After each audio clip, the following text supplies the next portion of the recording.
প্রভাবশালী ছিলেন। তারপর আর কি আমার পেশা পছন্দ করতো না, পেশাটা পছন্দ করতো না, পেশাটা পছন্দ করতেন না আমার নানা, বাট আমার নানাও গ্রামের ভিতরে অনেক নাম করা ছিলেন।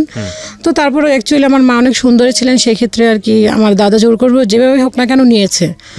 নেওয়ার পরে দেন বলেছিল যে তখন হচ্ছে আপনার গ্রাম্য একটা ছিল এই এখন যে অ্যাকচুয়ালি বলে যৌতুক, কিন্তু তখন হচ্ছে আমার নানাকে আমার মাকে পণ দিয়ে নিবে। তো আমার দাদা মারা যায়, কিন্তু আর পণ টন দেওয়া হয় না। দাদা মারা যায় হচ্ছে আপনার সামুদ্রিক জাল পাততে গেছে, জালি করতে গেছে, তখন ওখান থেকে মারা নিয়ে আসে না আমার মাকে। দেন নিয়ে আসার পরে আমার দাদা মারা যায়। মারা যাওয়ার পর আস্তে আস্তে আমার দাদার বাড়ির ফ্যামিলি আস্তে আস্তে ধ্বংস হওয়ার পথে চলে গেল।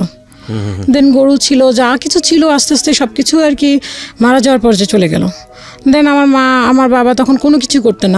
আমার দাদার সাথে যেত, যাওয়ার পরে আর কি ওইটুকুই শুধুমাত্র, কোনো কাজ টাজ কিছুই করতেন না। তো এখন আমার নানা কি করবেন? আমার নানা আমার বাবাকে নিয়ে আসলো, মাকেও নিয়ে আসলো, আমার নানা বাড়িতে থাকলো, খাইলো, সব কিছু ওখানেই করলো। দেন আমার বাবা তারপর ওই সেম কোনো কাজ করার কথা বললে সে কোনো কাজ করতো না। মানে ততদিনে ঘর জামাই হয়ে গেছে। হ্যাঁ, ঘর জামাই হয়ে গেছে, জি।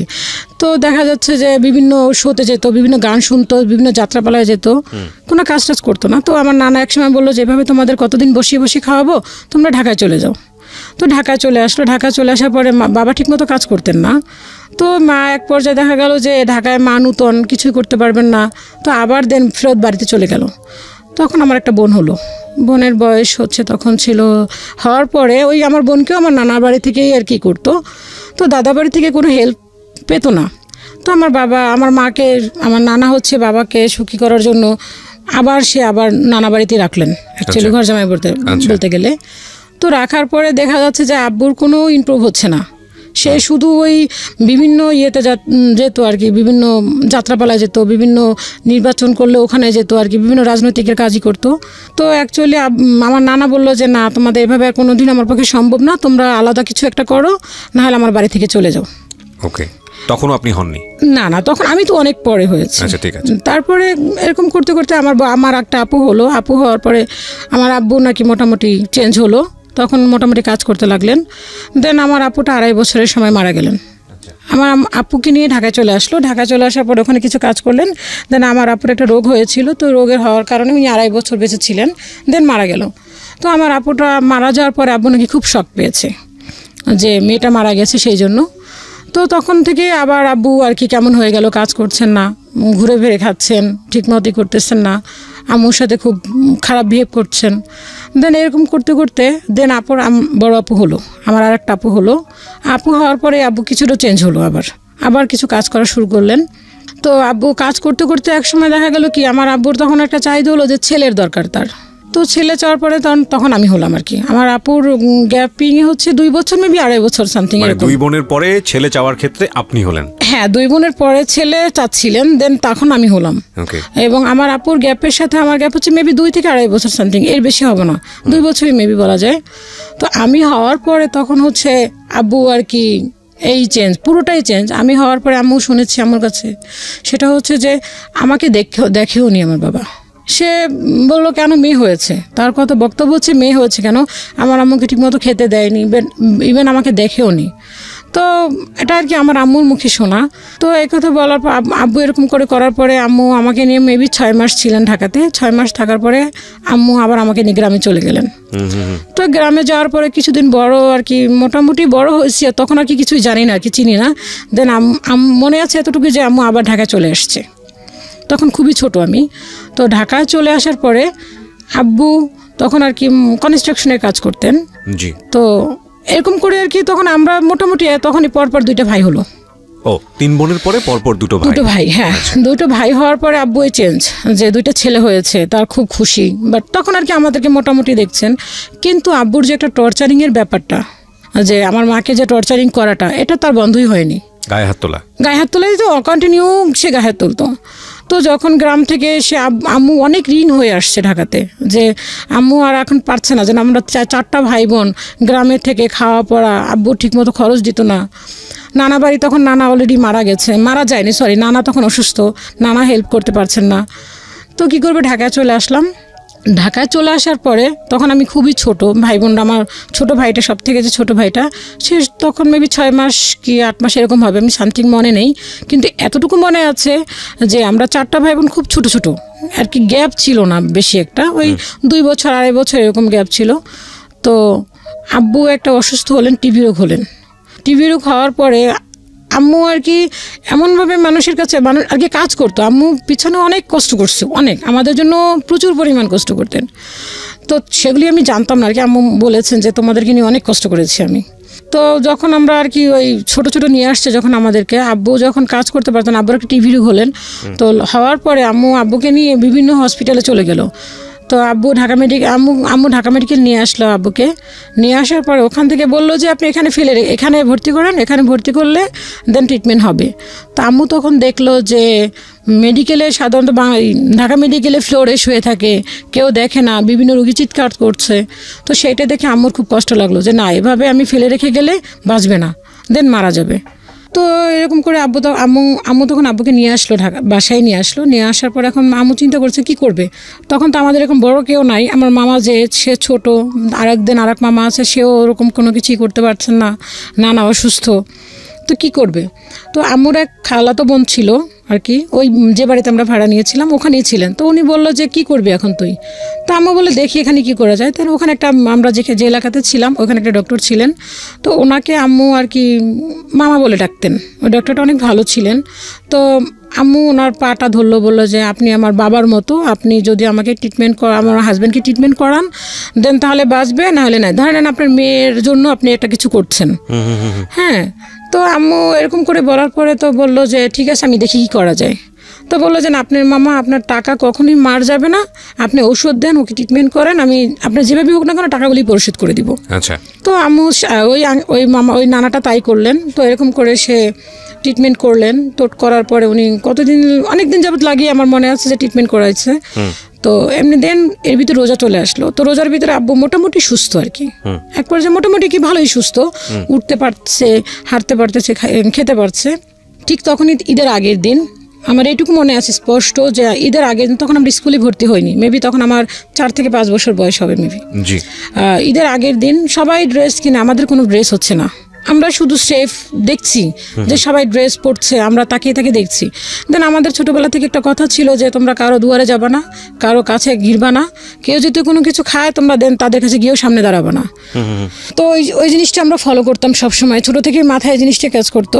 তো দেখতাম যে সবাই নতুন ড্রেস পরে, আমরা কোনো কিছু বলতে পারতাম না, কারণ চোখে দেখছি যে বাবা অসুস্থ। তো আম্মু যে কাজগুলি করতেন, তো ওখান থেকে এক আঙ্কেল ছিলেন, ওই আঙ্কেলটা নাকি এয়ারপোর্টে জব করতেন। তো ওই আঙ্কেলটা আম্মুকে অনেক হেল্প করতো, টুকটাক কিছু জিনিসপত্র দিলে, টাকা দিলে আম্মু ওইটা দিয়ে ঘরে কিছু কিনতো, দেন আব্বুকে চিকিৎসা করাতেন। তো এরকম করে আব্বু ঈদের আগের দিন আম্মু আর কি সেমাই নিয়ে আসছে, আর চিনি নিয়ে আসছে, আর মেবি দুধ নিয়ে আসছিল না কি যেন এরকম একটা কিছু। তো ঈদের আগের দিন, কালকে ঈদ, আজকে চাঁদ রাত, দুপুরের দিকে আব্বু সুস্থ, তখন পুরোপুরি সুস্থ। তো ঘরের ভিতরে হচ্ছে আপনি পানি ছিল না, যে জগটাতে পানি ছিল না, তখন একটা গ্লাউন ছিল, জগ অ্যাকচুয়ালি। তো ওটাতে পানি ছিল না, আব্বু দেখে যে ঘরের ভিতরে পানি নাই কেন। তো ওই গ্লানটা কি করলো, বাইরে ফেলে দিল। দেন কিছু মাটির ঢাকনা ছিল, তো ওই ঢাকনাগুলি সব বাইরে ফেলে দিল। কে ফেলে দিল? আব্বু ফেলে দিছে। তখন তুমি মোটামুটি সুস্থ, মানে রাগে ফেলে দিল। কেন সে গ্লানের ভিতরে পানি নেই, সে পানি কেন ঢেলে খাবে, দেন পানি কেন নিয়ে আসতে হবে এখন কল থেকে। ফেলে দেওয়ার পর আম্মু এতটাই ভীতুই বলবো আম্মুকে, আম্মু কখনোই আব্বুর চোখের দিকে তাকে কথা বলেনি, এবং এখনো আম্মু ওরকম ভাবে কোনো আব্বুর প্রতি কোনো রিয়েক্ট দেখায় না। তো আম্মু চুপচাপ, যে আব্বু রাগ করছে যেহেতু, সেক্ষেত্রে আম্মু খুবই চুপ, যে আমাদেরকে বলছে তোরা চুপ থাক, কোনো কিছু বলিস না, এখন কিন্তু প্রচণ্ড রাগ তোর আব্বুর। তো আম্মাও চুপ করে আসছে, আমরাও চুপ করে আসছি। আব্বা গ্লানটা ভেঙে বাইরে ফেলে দিল। আম্মা তখন একটা কথাই বলছে, তুমি সুস্থ হইতে পারলা না, এর ভিতরে তুমি এগুলি ফিক মেরে ফেলাই দিলা, জাস্ট এতটুকুই বলছে মেবি, আর বাকিটা আমার মনে নাই। তো আব্বু কি করলো, আম্মুকে যাইয়া সাথে সাথে একদম সাথে মার দিল। এমন মারলো যে মনে হয় নাক মুখ দিয়ে সমানে আর কি, একটা উঠোন ছিল, উঠোনের মধ্যে পড়ে নাক মুখ দিয়ে রক্ত বের হয়ে গেল। রক্ত বের হওয়ার পর আম্মুর যে খালাতো বোনটা ছিল, তো উনি আসছে, বাড়ির লোকজন যারা ছিলেন তারা ধরার পরে দেখা গেল যে তারা ধরে রাখতে পারতেছে না। আব্বুর পায়ে একটা শুয়ের মতো একটা জুতা ছিল, তো ওইটা দিয়ে আম্মুকে ইচ্ছা মতো মুখের ভিতরে লাথি লাথি দেওয়ার পর নাক দিয়ে সমানে রক্ত বের হলো। আম্মু ওখানে অজ্ঞান, সাথে সাথে অজ্ঞান হওয়ার পরে দেখা গেল কি যে ওই খালাটা আসছে। আসার পরে আমার আম্মু আর কি খালা খুব রাগ করে বলল যে রেখে দে, ধরবি না ওকে কেউ, ও মারা যাক। কারণ ওকে দেখতেছি আম্মুর আবার চাচাতো বোন ছিল, একদিকে চাচাতো বোন একদিকে ফুফাতো বোন। তো বললো কি তোরা কেউ ধরবি না ওকে, ছোটবেলা থেকে দেখতেছি কষ্ট করতে করতে সহ্য করতে করতে এই পর্যন্ত আসছে। ওর বাবার বাড়িতে কোনো কষ্ট করে নাই, দেন এখানে যে পরিমাণ কষ্ট করছে, আর এখন এই 4টা বাচ্চা নিয়ে ও এত কিছু করলো, ওকে সুস্থ করলো। ও কালকে একটা ঈদ আর আজকেও এই কাজটা করলো, ওরা কেউ ধরবি না, ও মারা যাক, মারা যাওয়ার পরে তো খুশি হবে। এই কথা খালা বলার পর খালাও রাগ করে ধরলো না ধরা তো বাড়িতে আর একটা মামা, নানা বলে রাখতাম, আম্মু মামা বলে রাখতো, তো উনি ধরলো, ওই নানুটাও ধরলো, ধরে আম্মুকে নিয়ে আর কি প্রাথমিকভাবে আপনার ফার্মেসিতে নিয়ে গেল, নিয়ে যে ট্রিটমেন্ট করালো, আম্মুর মুখ টুক ফুলে গেল। তো এরকম করে চলার পরে আব্বু আমাদেরকে ভর্তি করাবে না, পড়াশোনা করাবে না, কে খরচ বহন করবে সেই। তো আম্মু একজনকে ধরে আমাদেরকে স্কুলে ভর্তি করালেন। তখন ছোট ভাই, আমি আর বড় আপুকে আর আমার ছোট ভাইটাকে ভর্তি করালেন। তো আমরা ক্লাসে ওখানে আর কি আম্মু বাসায় বসে আমাদেরকে নাম টাম শিখাতো, সব কিছু আর কি যতটুকু পসিবল ছিল ওটুকু আমাদের বাসায় বসে শিখাতেন। ভর্তি করার পরে ওখান থেকে আমরা মেবি ক্লাস আমি 2তে পড়ি। ওখানে আব্বু তখন আর কি আম্মু ওই যে কাজগুলি করতেন ওই কাজগুলি আর করতে পারলেন না, দেখালে ওখানে প্রফিট কম, টাকা কম, দেখালে সংসার চলতে কষ্ট হয়। দেন আম্মু আবার গার্মেন্টসে ঢুকলেন, গার্মেন্টস করা শুরু করলেন। তো আম্মু গার্মেন্টসে যেত, বড় আপু আমাদেরকে দেখাশোনা করতো। তো আপু স্কুলে যেত, আমাদেরকে স্কুলে নিয়ে যেত। এরকম করতে করতে আম্মু দেখা গার্মেন্টস থেকে চলে আসলো। গার্মেন্টস আর করতে পারলো না, ওখানে টাকার পরিমাণটা কম। তো আব্বু একসময় বললো কি যে তোমরা বাড়ি চলে যাও। তো আম্মু বললো যে বাড়ি গিয়ে কি খাবো। বাবা কি করতেন তখন? বাবা কনস্ট্রাকশনই কাজ করতেন। আচ্ছা, দুজন মিলে সংসার সামলাতে পারছিল না? সংসার সামলাতে পারছে না, কারণ আমরা 4টা ভাই বোন, দেন তাদের পড়াশোনা খরচ, দেন খাওয়া দাওয়া সবকিছু মিলে আর কি পসিবল হচ্ছিল না। তো আব্বু বললো কি যে তোমরা গ্রামে চলে যাও। আম্মু বললো যে গ্রামে গিয়ে আমরা কি খাবো, গ্রামে গিয়ে খাওয়ার মতো তো কোনো কিছু নাই, যে আমাদের ওরকমের সম্পত্তি যা ছিল সব আমার চাচারা ভাগ করে নিয়ে নিচ্ছে, তো ওখানে তো আমাদের কিছুই নাই, তা বাড়িটা ছাড়া তো কিছুই নেই, তো আমার খেতে হলে তো আমার তো ওরকম ইনকামের প্রয়োজন, আর আমি গ্রামে গিয়ে কী কাজ করব। তো আম্মু ঢাকায় রয়ে গেল। থাকার পর আমি ক্লাস 3তে যখন উঠছি, 3তে ওঠার পরে আমার ছোট ভাইটা তখন ক্লাস 1-এ পড়ে, আপু 4-এ উঠছে। তো তখন আমার নানু একটা চিঠি দিলে বললো কি যে তোমরা গ্রামে চলে আসো, তোমাদের বাড়ি দখলে নিয়ে নিচ্ছে। আমার পাশে বাড়ি এক মামা আছেন, ওনারা আবার ওনাদের বাড়ির পাশে বললো যে ওনারা দখলে নিয়ে নেবে। তো কি করলো আম্মু, তখন বাড়ি বাঁচাতে গেলে তো অবশ্যই বাধ্যতামূলক যেতেই হবে। তখন আব্বু ঠিক করলো যে, তখন আমি ক্লাস হয়তো ফার্স্ট টার্ম পরীক্ষা দিয়েছি, দেওয়ার পরে আব্বু আমাদের সবাইকে নিয়ে গ্রামে চলে গেল। তখন আমি ফার্স্ট টার্ম পরীক্ষা দিয়ে গ্রামে চলে গেলাম। তখন আমাদের একবারই প্রপারলি নিয়ে গেল, আর ঢাকায় রাখলো না। মানে বাড়িতে আপনাদেরকে মানে প্লেস করলো আর কি, ঢাকা থেকে সবাইকে বাড়িতে প্লেস করলো। তো বাড়িতে নিয়ে যাওয়ার পরে তো ওখানে আমাদের ঘর ছিল না, তো ঘর তোলার পরে আব্বু আমাদেরকে আবার তখন স্কুলে ভর্তি করলো, গ্রাম স্কুলে। বড় আপুকে আমাকে আর আমার ছোট ভাইটাকে স্কুলে ভর্তি করলেন। আর যেদিন আর একটা ছোট ভাই ছিল, ও তখন খুবই ছোট, ওকে তখন ভর্তি করার মতো সময়টা হয়নি। তো ভর্তি করার পর আমি ক্লাস, আম্মু তখন বাড়িতে ছিল, আব্বু তখন ঢাকাতে থাকতো। তো আব্বু এরকম ভাবে বলছে যে তোমরা যদি গ্রামে থাকো, আমি যদি ঢাকা থেকে টাকাটা পাঠাই, তাহলে তো তোমাদের এখানে খরচটা কম হবে, গ্রামের জিনিসপত্র দাম কম, দেন ভাড়াটা লাগছে না, সবজি লাগিয়েও খাওয়া যাবে। তো আম্মু বলে ঠিক আছে, তাও তো হয়। তো আম্মু এভাবে আমরা রইলাম, টাকা পাঠাচ্ছে না আর কি, টাকা পাঠাচ্ছে বললেই বলে আমার কাজ নেই আজকে, আমার এখন বৃষ্টি, এই সেই বিভিন্ন ধরনের অজুহাত দেখাচ্ছে। তো আম্মুকে বললো কি যে তুমি দেখো কারো কাছ থেকে ধার দেনা করে পারো কিনা। তো আম্মু ধার দেনা করতে করতে এমন একটা পর্যায়ে চলে আসলো, দেখা যায় কাউকে বলতো যে 1 কেজি চাল, হাফ কেজি চাল, এরকম করে। তো আমার এটুকু মনে আছে যে দুপুরে যে কখনো পেট পুরে খাওয়াটা, ওইটা কখনো মনে হয় আমি দেখিনি, যে আব্বু যখন গ্রামে আমাদেরকে দিয়েছে। তো আব্বু কি করলো, ওরকম করে করতে করতে আম্মু এখন এমন পরিমাণ দেনা হলো, তখন সুদে টাকা নেওয়া শুরু করলো আম্মু, যে সুদ করে টাকা নিয়ে সংসার চালাচ্ছে আম্মু। আব্বু বলছে টাকা দিবে, আম্মু চিঠি দিচ্ছে, আব্বু বলছে যে হ্যাঁ এই যে দিব, এরকম করতে করতে আব্বু আর টাকা দিচ্ছে না। ইতির ভিতরে শুনে আব্বু এখানে কার সাথে রিলেশন, আম্মু গ্রাম থেকে শুনছে যে কার সাথে আব্বু রিলেশন, আব্বু তাকে বিয়ে করবেন। তো আম্মু বললো যে 4টা ছেলে মেয়ে রেখে সে আবার বিয়ে করবে, তা আমি এদেরকে নিয়ে কী করবো। তো এরকম করতে করতে আম্মু আর কি এমন একটা পর্যায়ে চলে গেল যে গ্রামে এখন কেউ আমাদেরকে ধার দেনাও দিচ্ছে না, যদি কারো বাড়িতে, কিন্তু আমরা যে ধার দেনা করে খাচ্ছি, বাট এটা কিন্তু কেউ জানছে না যে আমরা দুপুরে খেতে পারছি না। দেখা গেল আমরা রাতে রান্না বা সকালে রান্না করছে বা রাতে রান্না করছে, ওই বাসি ভাতটুকু থাকতো, ওইটু পানি দিয়ে আমরা খেয়ে ফেলতাম 4টা ভাই বোনই। দেন আমাদের পড়াশোনাটা আম্মু বন্ধ করেনি, আম্মু ওভাবে আমাদেরকে পড়াশোনা চালিয়েই নিচ্ছে। তখন হচ্ছে আমার মামা ক্লাস সম্ভবত মেট্রিক পরীক্ষা দিয়েছে, এরকম কিছু একটা। তো এরকম করতে করতে আম্মু ঢাকায় যখন না, তখন আম্মু বললো যে না, আমার পক্ষে আর সম্ভব না, আমি ঢাকায় যাব। দেন এর ভিতরে আমরা যদি কারো বাড়িতে যেতাম, সবাই যদি জিজ্ঞেস করতো তোরা কি দুপুরে খাইছিস, তো আমরা বলতাম না, আমাদের সকালে যে ভাতটুকু ছিল ওইটুকু আমরা খাইছি। কারণ মানুষই দুপুরে পেট ভরে খায়, দেন রাতে আর সকালে কম খেলেও চলে, দুপুরে তো মানুষ পেট ভরে খায়, আর তোরা রাতে খাস আর দিনে না খায় থাকোস।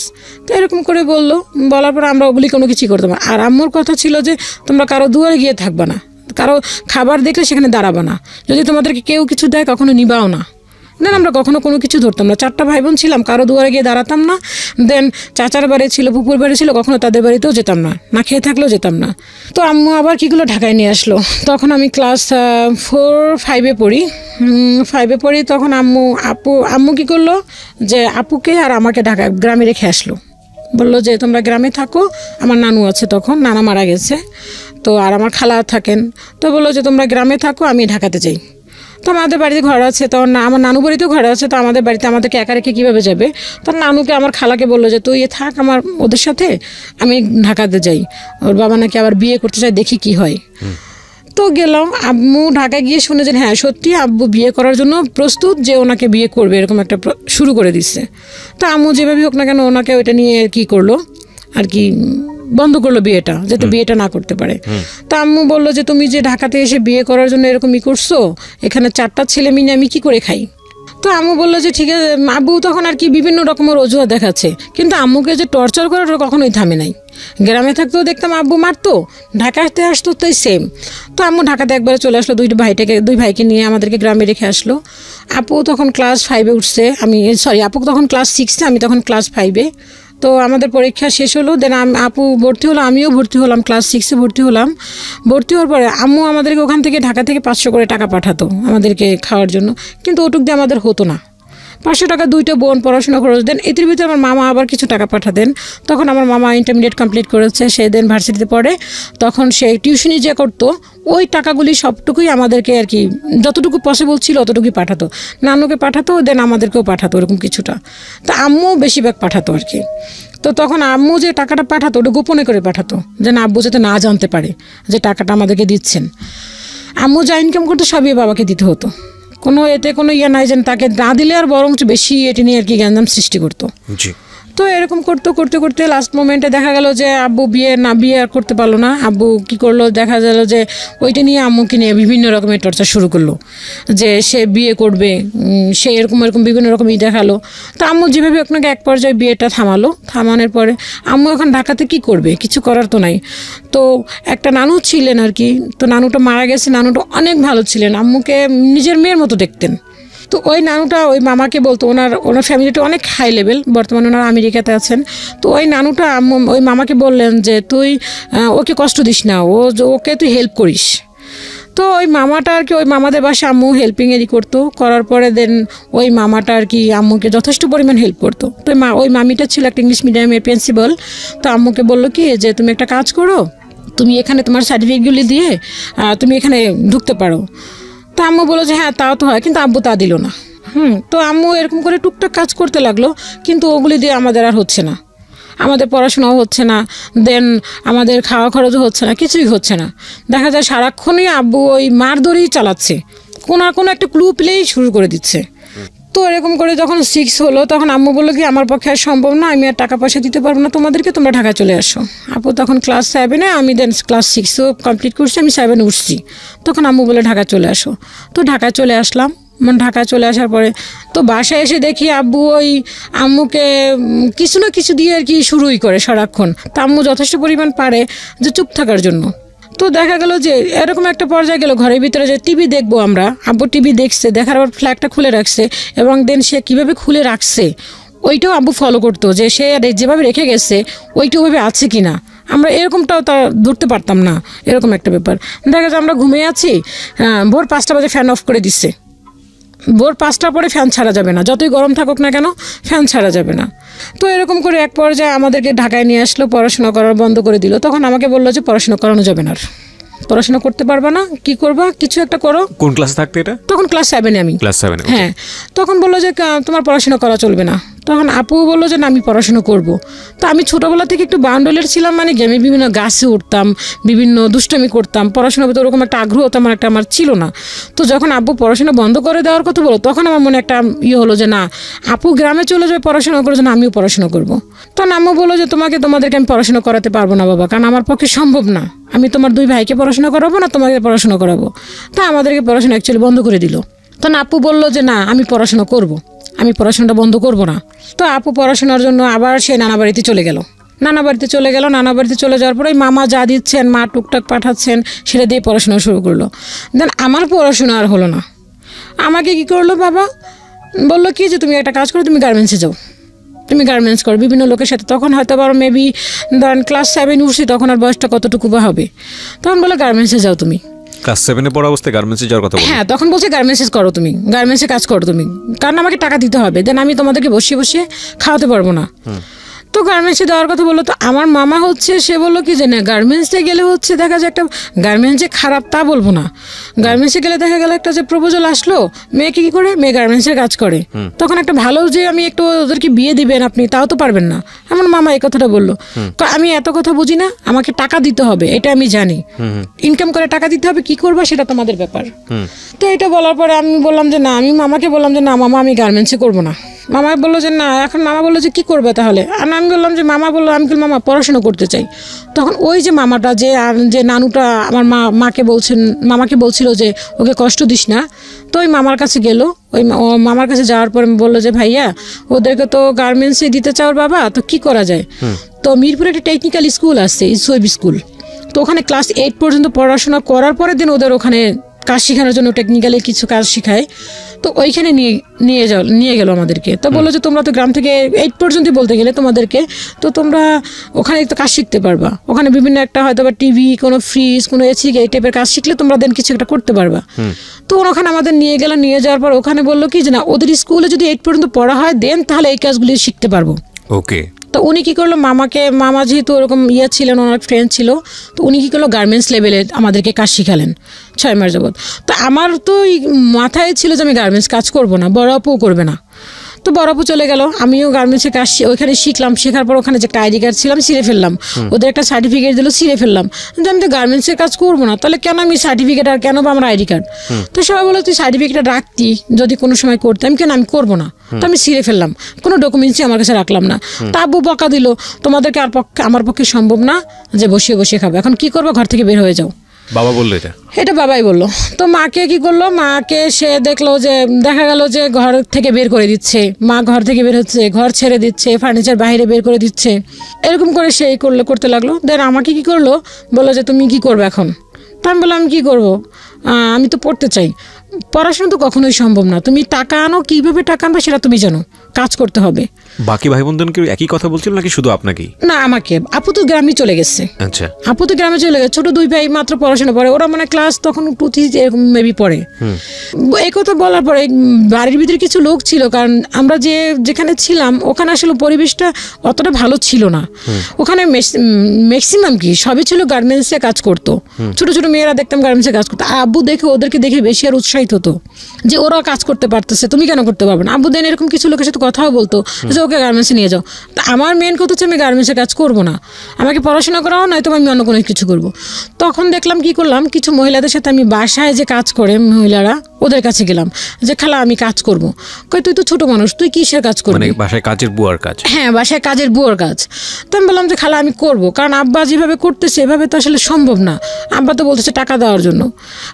সরি, দেন এর মধ্যে আমার সাথে তো করতো আমার 2 ভাইকেও, আমার এক ফুপু ছিলেন, ওই ফুপু কি করলো আসলো যে ভাইয়া তুমি ওদেরকে বসে খাওয়াচ্ছ, ওদেরকে তো এখানে ওখানে তো যত ফ্যাক্টরি আছে, ওখানে তুমি ওদেরকে লাগাই দিলে তো কিছু টাকা পাইতে পারো। তো মামার ইয়েতে আর কি আব্বু এই কাজটা করতে পারেনি, ভাইদেরকেও করাতে পারে নাই। তো আমাকে এরকম আমি বলার পরে, কাজের বুয়ার কথা বলার পরে তো বললো যে চল। তো গেলার পরে দেখা গেল আমি এতটাই শুকনো ছিলাম, এতটাই পিচ্ছি ছিলাম, আমাকে কেউ নিত না, বলতো যে না কাজের বুয়ার কাজ করানো যাবে না। দেখা গেলো আমি আবার ফেরত চলে আসলাম। তো আমি বলতাম যে তাহলে আমি একটা কাজ করি, ছোটো কাজ করি, আমি কিছু কাজ করে দিই, আমাকে কিছু টাকা দেখ, আমি আব্বুকে দেই। কিন্তু কোনো কিছুই না, ওরকম কোনো কাজ পাচ্ছিলাম না। তো একদিন আমি বাসায় আসছি, আসার পরে আব্বু বলে গেছে যে আজকে যেন আমি ঘরের ভিতরে না দেখি, কোনো কিছু আমি যেন দেখি তুমি ঘরের বাইরে। তো আইসে দেখছি আমাকে ঘরেই আসছি আমি। তো ঘরে থাকার পরে দেখলাম কি যে আইসা আমাকে বলে কি তুই এখনো বাসায়? তো আমি বললাম কী করবো তাহলে, আর কি করবো, মানে এতটুকু বলার সাহস আমাদের ছিল না আর কি। তো আব্বু আইসা এমন মারলো আমাকে যে মারের চোটে আমাকে কি করলো, আমি একটা রান্নাঘর ছিল, রান্নাঘরের উপরে ফেলে আমাকে আর কি ইচ্ছা মতো মারা, মানে এরকম জুতা দিয়ে ইচ্ছা মতো আমাকে লাথি মারা শুরু করলো। তো বাড়ির ভিতরে কিছু লোক ছিল, ওই ভাড়াটিয়াগুলো ছিল, ভাড়াটিয়াগুলো থাকার পরে বললো ও তো মারা যাবে, তুমি যেভাবে মারতেছো ও তো মারা যাবে, এভাবে করে একটা মেয়েকে কেউ মারে। তো আব্বু বললো এত কথা আমি বুঝি না, ও এখনও ঘরে কেন, ওকে আমি দেখতে পারতেছি না ঘরে কেন। আম্মু তখন বাসায় না, আম্মু তখন একটা মেডিকেলে জব করতো, তখন রাত বাজে মেবি 9টা কি 9:30, আম্মুর নাইট ডিউটি ছিল। তো সবাই বললো কি আমাকে ছাড়াই দিয়ে বললো কি তুই তাড়াতাড়ি এখান থেকে পালা, না তোর বাবা তোকে মেরে ফেলবে। প্রিয় শ্রোতা, আপনারা শুনছেন প্রাণ মিস্টার ম্যাঙ্গো ক্যান্ডি প্রেজেন্স জীবন গল্প। জীবন গল্পের অতিথির গল্পে আবারও ফিরবো, তার আগে আপনাদেরকে মনে করিয়ে দিচ্ছি সিচুয়েশন যখন খুব, আমি মেডিকেলে গেলাম, মেডিকেলে গিয়ে আমি তখন ওই ভাড়াটিয়ারা বললো যে তুই তাড়াতাড়ি চলে যায়। তো দেন আমি চলে গেলাম মেডিকেলে গেলাম, মেডিকেলে গিয়ে আম্মুর সাথে রাতটা কাটালাম, আম্মুকে বললাম। তো দেন পরের দিন আমি ছোটো মামাকে জানালাম যে মামা এরকম আব্বা তো আমাকে প্রচুর পরিমাণ মারছে। তো জানার পরে মামা কিছুদিন পর চলে আসতো। তো চলে আসার পরে মামাকে বললাম, মামা বললো যে কী করবে। তো দেখলো যে এত পরিমাণ টর্চারিং শুরু করে দিল আব্বা আমাকে, যে এটা আসলে সহ্য করার মতো না। আর সবাই বললো যে তুমি এত বড় একটা মেয়েকে মারতেছো, 10-12 বছর একটা মেয়েকে মারতেছো, এরকম কি মারা কি ঠিক? তো সে কোনো কারো কথাই শুনতো না, সে তার কথাই রাইট, সে যেটা বললো সে বলে এখন রাত, যদি বলে এখন দিন তাহলে এখন দিন। আচ্ছা। তো এরকম করে শুরু করলো। তো মামা এক পর্যায়ে কী করলো, বললো কি যে তাহলে কি করা যায় ওকে। তো আমার বড় মামার সাথে আলাপ করলো যে দাদা তাহলে আমি কি করতে পারি। তো বড় মামা বললো যে তাহলে কী করবি, তাহলে একটা কাজ কর, আমার বাসায় দৌড়ে, আমার বাসায় দে, ও আমার বাসায় বসে কাজ শিখুক, আমি কাজ শিখাই দিই, কিছু টেলারিংয়ের কিছু একটা কাজ শিখাই দিই, দেন কাজ শিখিয়ে দেওয়ার পরে ওকে কিছু একটা করবে।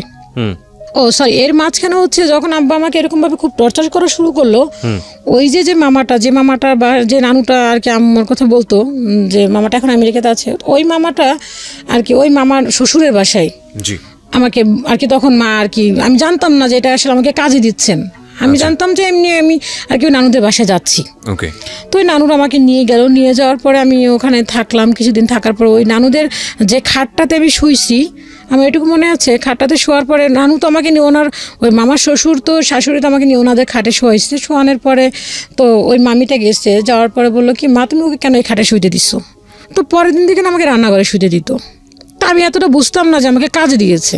তা আমি মনে করতাম যে আমি তো নানুদের বাসায় বেড়াতে এসেছি। তো আমাকে এটাই বলা হয়েছিল যে তোমাকে কাজে দেওয়া হয়, তুই বেড়াতে গেছিস। তো ওখানে আমি মনে হয় 2-3 মাস ছিলাম। তো আসার পথে না ওখানে ওনার মেয়ে ছিল, ওই নানুর মেয়ে ছিল আর একটা খালামণি কী করলো, আমাকে গাড়ির ভিতরে বসে আমাকে 200 টাকা মেবি 300 টাকা এরকম আমাকে হাতে দিচ্ছে। তো আমি বললাম খালামণি কিসের টাকা এটা? কয় এটি তোমাকে এমনি দিলাম। আমি না খালাম, আমি টাকা নিবো কেন, আমি তো আপনাদের বসে বেড়াতে আসছি, আপনারা টাকা দিচ্ছেন কেন? কয় না এটি তোমাকে এমনি দিলাম। তো আমি অতটা মনে করিনি, এখন মনে করছি যে না, তখন আমি কাজ করতে নিয়েছিল আমাকে।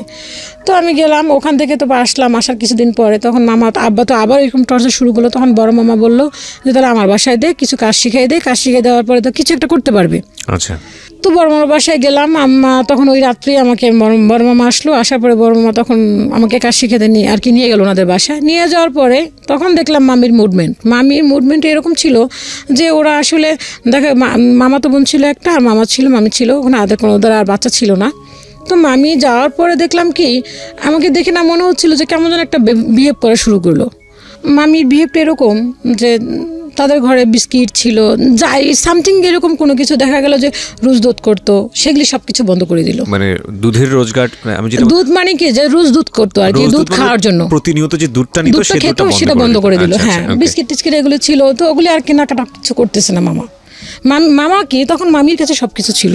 এই ছোট ছোট বিষয়গুলো এগুলো খুব সেনসিটিভ, কিন্তু এগুলো আসলে হয়তো বলার মতো কিছু না, কিন্তু অন্তরে কিন্তু অনেক বড় আঘাত লাগে। হ্যাঁ, তখন না আসলে কি তখন না দেখা গেল কি তখন তো আমি ছোট মানুষ, আমি তো অতটা বড় না, আর আমি অতটা বুঝিও না। আমার তো মনে হচ্ছে যে মামি এগুলো কেন বন্ধ করে দিল, আমিও তো ছোট। তো এরকম করে মামি বন্ধ করে দেওয়ার পর আমার কাছে মনে খুব কষ্ট লাগলো, বাট কিছু বলতে পারছিলাম না, কারণ যেহেতু বাবা তো যেহেতু টর্চার করছে, সেক্ষেত্রে তো আমার কিছু করণীয় নাই। তো আমার কথা হচ্ছে আমার কাজ শিখতে হবে।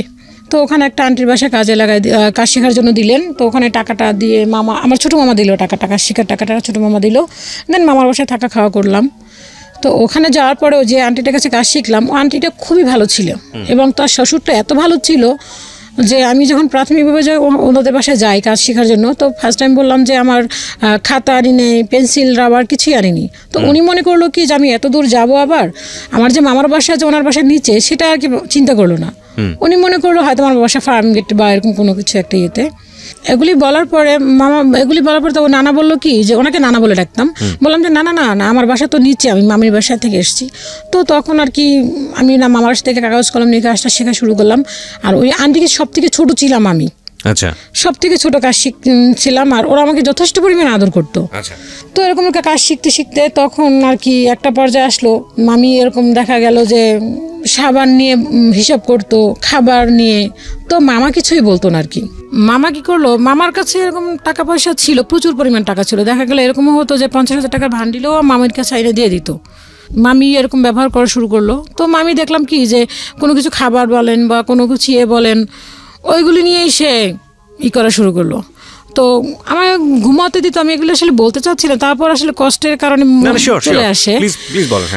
দেখা গেল যে মামিদের ঘরের যে মশারিটা, দেখা যাচ্ছে একটা কাজের মেয়ের যেরকমের একটা জিনিস থাকে ওরকম করে আসলে দিত, যে মশারিটা ছিঁড়া, অনেক মশা ঢুকতো, ওই মশারিতে আমাকে ঘুমাতে দিত।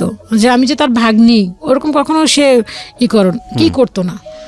তো দেখা গেলো একসময় এরকম আমি কাপড় চোপড় ধুইতে যাবো, কাপড় চোপড় ধুবো, বাট আমার নিজের কাপড়টা, দেন মামির কিছু কাপড় দিল। তো ওদের বাড়িতে ছিল টিউবওয়েল। তো টিউবওয়েল থাকার পরে আমি না ছোট মানুষ, তো কল চিপতে পারতাম না। আর ওদের টিউবওয়েলটা এত টাইট ছিল যে ওই টিউবওয়েলটা আর কি ডান্ডিটা ছুটে আমার এখানে চলে আসছে একদম। এখানে এখন একটা কাটা দাগ আছে আমার, অনেক বড় একটা কাটা দাগ। তো ছুটে আসার পরে ওখানে বাড়িটার ভিতরে ভাড়াটিয়া ছিল শুধু আমার মামারা, আর আরেকটা ভাড়াটিয়া বাড়িওয়ালা ছিল। তো ওরা রান্না করতেছিল ভাড়াটিয়াগুলি, আর ভাড়াটিয়াটা আর বাড়িওয়ালাটা। তো ওরা দৌড় দিয়ে আসলো, আসার পরে বললো কি হয়েছে, উঠে দেখে কি আমার সামনে মুখ দিয়ে রক্ত বের হচ্ছে। এখান থেকে রক্ত বেরোয়, গায়েটা ফ্রক পরা ছিলাম, পুরো ফ্রকটা ভিজে গেল। ফ্রকটা ভিজে যাওয়ার পরে মামি আসলো, এসে আমার গায়ে থেকে ফ্রকটা খুলে আমাকে ফ্রক দিয়ে চেপে ধরলো, এখানটা মুখটা চেপে ধরলো।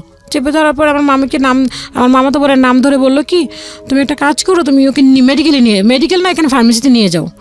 তো মামি বললো কি আমার কাছে টাকা নেই। তো বাড়িয়াল নিয়ে আন্টি বললো কি যে এটা কোনো কথা বললা, বা টাকা নাই আপনার কাছে, আর ওর বাবাকে কে না চিনে, এক নামই তোর বাবাকে চিনে, ও যদি এখন আপনি নিয়ে যান ওর বাবা টাকা এটা বিকালে দিতে পারবে না। কিন্তু মামির কাছে তো টাকা অল টাইম থাকতো এবং এখনো ওনার কাছে টাকা থাকে সবসময়। তো মামি আর নিয়ে গেলেন না নিয়ে যাওয়ার কারণে তো কি করলো, ওই দিয়ে ওই কি যেন প্রাথমিকভাবে ট্যাবলেট দিয়ে করলো, রক্তটা কোনোভাবে থামানোর পরে বিকেলে আমি কাজ শিখতে গেলাম। আমাকে তখন কোনো ডাক্তারের ট্রিটমেন্ট বা কোনো একটা ট্যাবলেট বা কোনো কিছুই দিল না। তো বিকেলে আমি কাজ শিখতে গেলাম, কাজ শিখতে যাওয়ার পর ওইখানে ওই আন্টিটা আমাকে বললো কি যে কি ব্যাপার তোমার এখানে কি হয়েছে, মুখটুক পুরো ফুলে গেল। তো বললো, আমি বললাম কলেজ সাথে বাড়ি খেয়ে আন্টি মাথা কেটে গেছে। ডাক্তার দেখাইছে? আমি কি না আন্টি, আমি ইঞ্জেকশনের খুব ভয় পাই, এগুলি দিতে পারবো না। তাহলে তো তোমার পরবর্তীতে সমস্যা হবে। আমি কি সমস্যা হবে না, এটা কিচ্ছু হবে না, ঠিক হয়ে যাবে। তো আন্টি বললো চলো আমি তোমাকে ডাক্তার দেখাই দিয়ে আসি। তো আমি বললাম না ডাক্তার দেখাবেন, কারণ আমি যদি ওখানে যদি বলতে যাই তাহলে আমার মামা ছোট হয়ে যাচ্ছে, আমি কেন ওখানে এটা বলতে যাবো। হ্যাঁ, এটা আমার নিজে থেকে এসছে, আমি এটা কেন বলতে যাবো। ওরা আমাকে অনেক আদর করতো, ওই আন্টি আঙ্কেলও অনেক আদর করতো। ওরা যদি কোথাও বাসায় কিছু তৈরি করতো আমাকে ডাকতো আর কি, নিজের মেয়ের মতো। ওদের বাসায় কোনো বাচ্চা ছিল না। তো মামি এরকম বাদ পরে কাজ শিখে বাসায় আসলাম। আসার পরে মামি আমাকে 1 টাকা বের করে দিল। 1 টাকা বের করে দিয়ে বললো কি যে না তো এই টাকাটা দিয়ে তুই একটা ওষুধ কিনে নিয়ে খেয়ে। তো আমি বললাম যে না মামি, আমার এখনো মনে আছে 1 টাকার নোটটা দিল এবং টাকাটা এতটা পুরনো ছিল, মনে হচ্ছিল কোনো একটা ডিব্বা থেকে বের করে দিছে আমাকে। তো আমি বললাম না মামি লাগবে না, ভালো হয়ে যাব। তো দেন মামা আসলো, মামা এসে আমাকে জিজ্ঞাসা করলো না যে তোর এখানে কি হয়েছে বা কীভাবে ব্যথা পাইলি বা ওষুধ খাইছিস কি না বা কোনো। তখন আসলে মামা ছিল এরকম মামি ভক্ত, মামি যা বলতেন তাই, এখানে আর দ্বিতীয়বার কোনো কথা বলতো না মামা। এরকম করে চলে গেল। পরে 2 মাস পরে মা আবার ওখানে মাকে বলল যে ওর তো কাজ শেখা প্রায় শেষ, কি করবে। তো মা আবার আমরা যে টেলার থেকে কাপড় বানালাম ওইখানে ওই আন্টিটার সাথে কথা বললো যে আমার মেয়ে তো আসতেছে, ও আপনার দোকানে কি নেওয়া যাবে কিনা। আচ্ছা। তো মা কথা বলার পরে বললো যে হ্যাঁ নিয়ে আসেন। তো এই কথা বলার পরে মা খবর দিল, মা যাইতো মাঝে মধ্যে আমাকে দেখার জন্য। তো দেখতে গেলে তো দেখা গেল এরকম ওইখানে একটা ভাড়াটে ছিল, ওই আন্টিটা আসলে মানুষই বলে যে হয়তো বা কোনো ক্রিমিনালি করা, কিন্তু ওই আন্টিটা আসলে যা দেখতো তাই বলতো। এরকম একটা হইতো যে দেখা গেলো আমি কাজ শিখতাম যে কাপড়টা দিয়ে, ছোটো মামা যে কাপড়টা আমাকে দিত কাজ শেখার জন্য, আমার পিছনে সব থেকে অবদান ছিল ছোটো মামা এবং আমার মা। বড় মামাও ছিল, বড় মামা যদি আমাকে আশ্রয় না দিত দেন আমি কাজ শিখতে পারতাম না। কিন্তু বড় মামা ছোটো মামা তার বিছানার একটা চাদর দিয়েছিল আমাকে কাজ শিখে আর কি করার জন্য, কেটে কাজটা শেখার জন্য। তো দেন আমি তো ছোটো মানুষ, আমি একটা মেক্সি কাটিং করে শিখছি, শিখে ওইটা আমি পরে ওই আন্টিটাকে দেখাইছি যে আন্টি দেখেন হয়েছে কিনা। তো আন্টি বলে হ্যাঁ তুমি তো খুব সুন্দর করছো, একটা খুব আমাকে উৎসাহ দিল। দেন মামি এইটা নিয়ে আর কি খুব সে রাগান্বিত যে আমার মেয়েকে কেন একটা প্যান্ট বানাই দিল না। তো ওই আন্টিটা আমাকে বললো যে তুই তো এরকম বাড়ির যে আন্টিটা ছিল, তুই এরকম প্যান্ট তুমি রেশমা সরি বললো যে তুমি এরকম প্যান্টটা বানাইছো, তুমি যে মেক্সিতে বানাইছো তোমার বোনকে তো একটা কিছু দিলা না। তো আমার মামাতো বোনটা এরকম ছিল, ও তো ছোট ছিল, ও দেখা গেল কি যে নিজে নিজে আমার সাথে মামির সাথে বলে দিত যে আম্মু আমাকে আপু মারছে, কিন্তু আসলে আমি কখনোই ওকে মারতাম না। আর আমার ছোটবেলা থেকে অবশ্যই আমি কখনো কোনো ভাই বোনদেরকে মারিনি, আমার মারলে বুঝে খুব কষ্ট লাগে আর কি, ভিতরে খুব কষ্ট পাই আমি। তো দেন এরকম করে মা 2 মাস পরে আমাকে নিয়ে গেল, এবং 2 মাস পরে যখন আমাকে নিল হয়তো বা মেবি তার আগের দিন 2 তারিখ ছিল, আমার এখনও মনে আছে 2002 সালে 2 তারিখ ছিল। দেন তার আগের দিন 1 তারিখে 2001 আপনার হরতাল ছিল, কিছু একটা এরকম কোনো একটা গন্ডগোল। দেন তারপরের দিন গাড়ি বন্ধ হয়ে যাবে, আর আমি যদি 2 তারিখে না আসি 2 তারিখে ওখানে জয়েন করতে পারবো না, এরকম একটা আমাকে বললো। তো মামা রাত্রিবেলা যখন শুনলো যে হরতাল হবে, তো আমাকে এমনভাবে মামি আর কি আমার ব্যাগটা ঘুষাই দিল যে একটা কাজের মানুষকে যেভাবে একটা মানুষ যদি থাকে একটা মানুষের বাসায় অন্ততপক্ষে তার প্রতি একটু মায়া হয়, কিন্তু আমার মামি সেটা করলো না, বরঞ্চ আমাকে রাতে খেতে না দিয়ে ব্যাগটা কোনো মতে বললো না যদি খেয়ে যা, সে ব্যাগটা কোনো মতে ঘুষাই দিয়ে আমাকে দিয়ে দিল, মামা আবার ব্যাগ করবে। তো ওদিন বাসায় আসলাম, বাসায় আসার পরে দেখলাম যে আব্বু আর কি কথা বলতেছে না, আমাকে দেখে মনে হচ্ছে তার উপরে আকাশ ভেঙে পড়লো। আম্মু আমার চোখের ইশারা দিয়ে বললো কোনো কথা বলিস না, কিন্তু ভাত খাচ্ছে। কি রান্না করলো দেখলাম শুধু পেঁপে রান্না করছে, আর কি যেন একটা তরকারি রান্না করছে নিরামিষ। দেন পেঁপেতে আমার এটা মনে আছে পেঁপেতে কোনো কিছু মাছ টাছ কিছুই দেওয়া হয়নি, শুধু নিরামিষ পেঁপে রান্না করলো। তো ওইটা দিয়ে মা জিজ্ঞেস করলো ভাত খাইছিস, আমি কি না মা খাইনি। তো ভাত খাইলাম, ভাত খাওয়ার পরে বাড়ির ভিতরে যে আমার সাইজের ছোটো ছোটো ছেলেমেয়েরা ছিল ওদের সাথে দেখা করলাম, করার পরে খুব তার পরের দিন আমি ওইখানে আন্টিদের ওখানে কাজে গেলাম। যাওয়ার পর ওই আন্টি আমাকে বললো কি আমাকে কাজ দিল প্রাথমিকভাবে, যে একটা কাজে গেলে তাকে তো একটা ইন্টারভিউ নেওয়া হয়। তো আমাকে কিছু কিছু কাজ দিল, কিন্তু আমি কোনো কাজের কোনো ধরনই বুঝতে পারলাম না। আমি যে কাজটা শিখছি সেটা হচ্ছে একটা ইঞ্চির মাপ একটা সেন্টিমিটারের কাজ, 2টা মাপ থাকে। তো আমাকে ওই আন্টিটা সেন্টিমিটার দিয়ে কাজ শিখাইছিল, সেটা ছোটো ছোটো করা। আর আন্টি আমাকে দিয়েছে বড় ইঞ্চির মাপের যে কাজগুলি ওইগুলি, তো ওগুলি তো আমি কিছুই জানি না। তো আমাকে দেওয়ার পর আমি তো কিছুই বুঝতে পারতেছি না, আমি কীভাবে কী সেলাই করবো, কীভাবে কী ধরবো, আমি কিছুই বুঝতে পারতেছি না। দেন মাকে ডাকলো, ডাকার পরে মাকে বললো কি যে আপনার মেয়ে তো কোনো কাজ জানে না, ওকে কীভাবে কাজে রাখবো।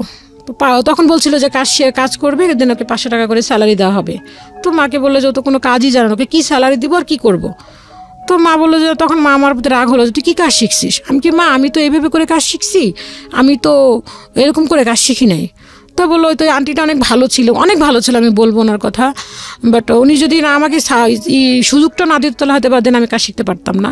তো উনি আমাকে বললো ঠিক আছে একটা অপশন আছে, সেটা হচ্ছে আপনার মেয়েকে এখানে 3 মাস কাজ শিখতে হবে, আমার এখানে কাজ শিখতে হবে, দেন কাজ শিখতে হবে এরকম নিয়ে সকাল 9টা থেকে দেন রাত 9টা পর্যন্ত বা 8টা পর্যন্ত কোনো টাকা দেওয়া হবে না।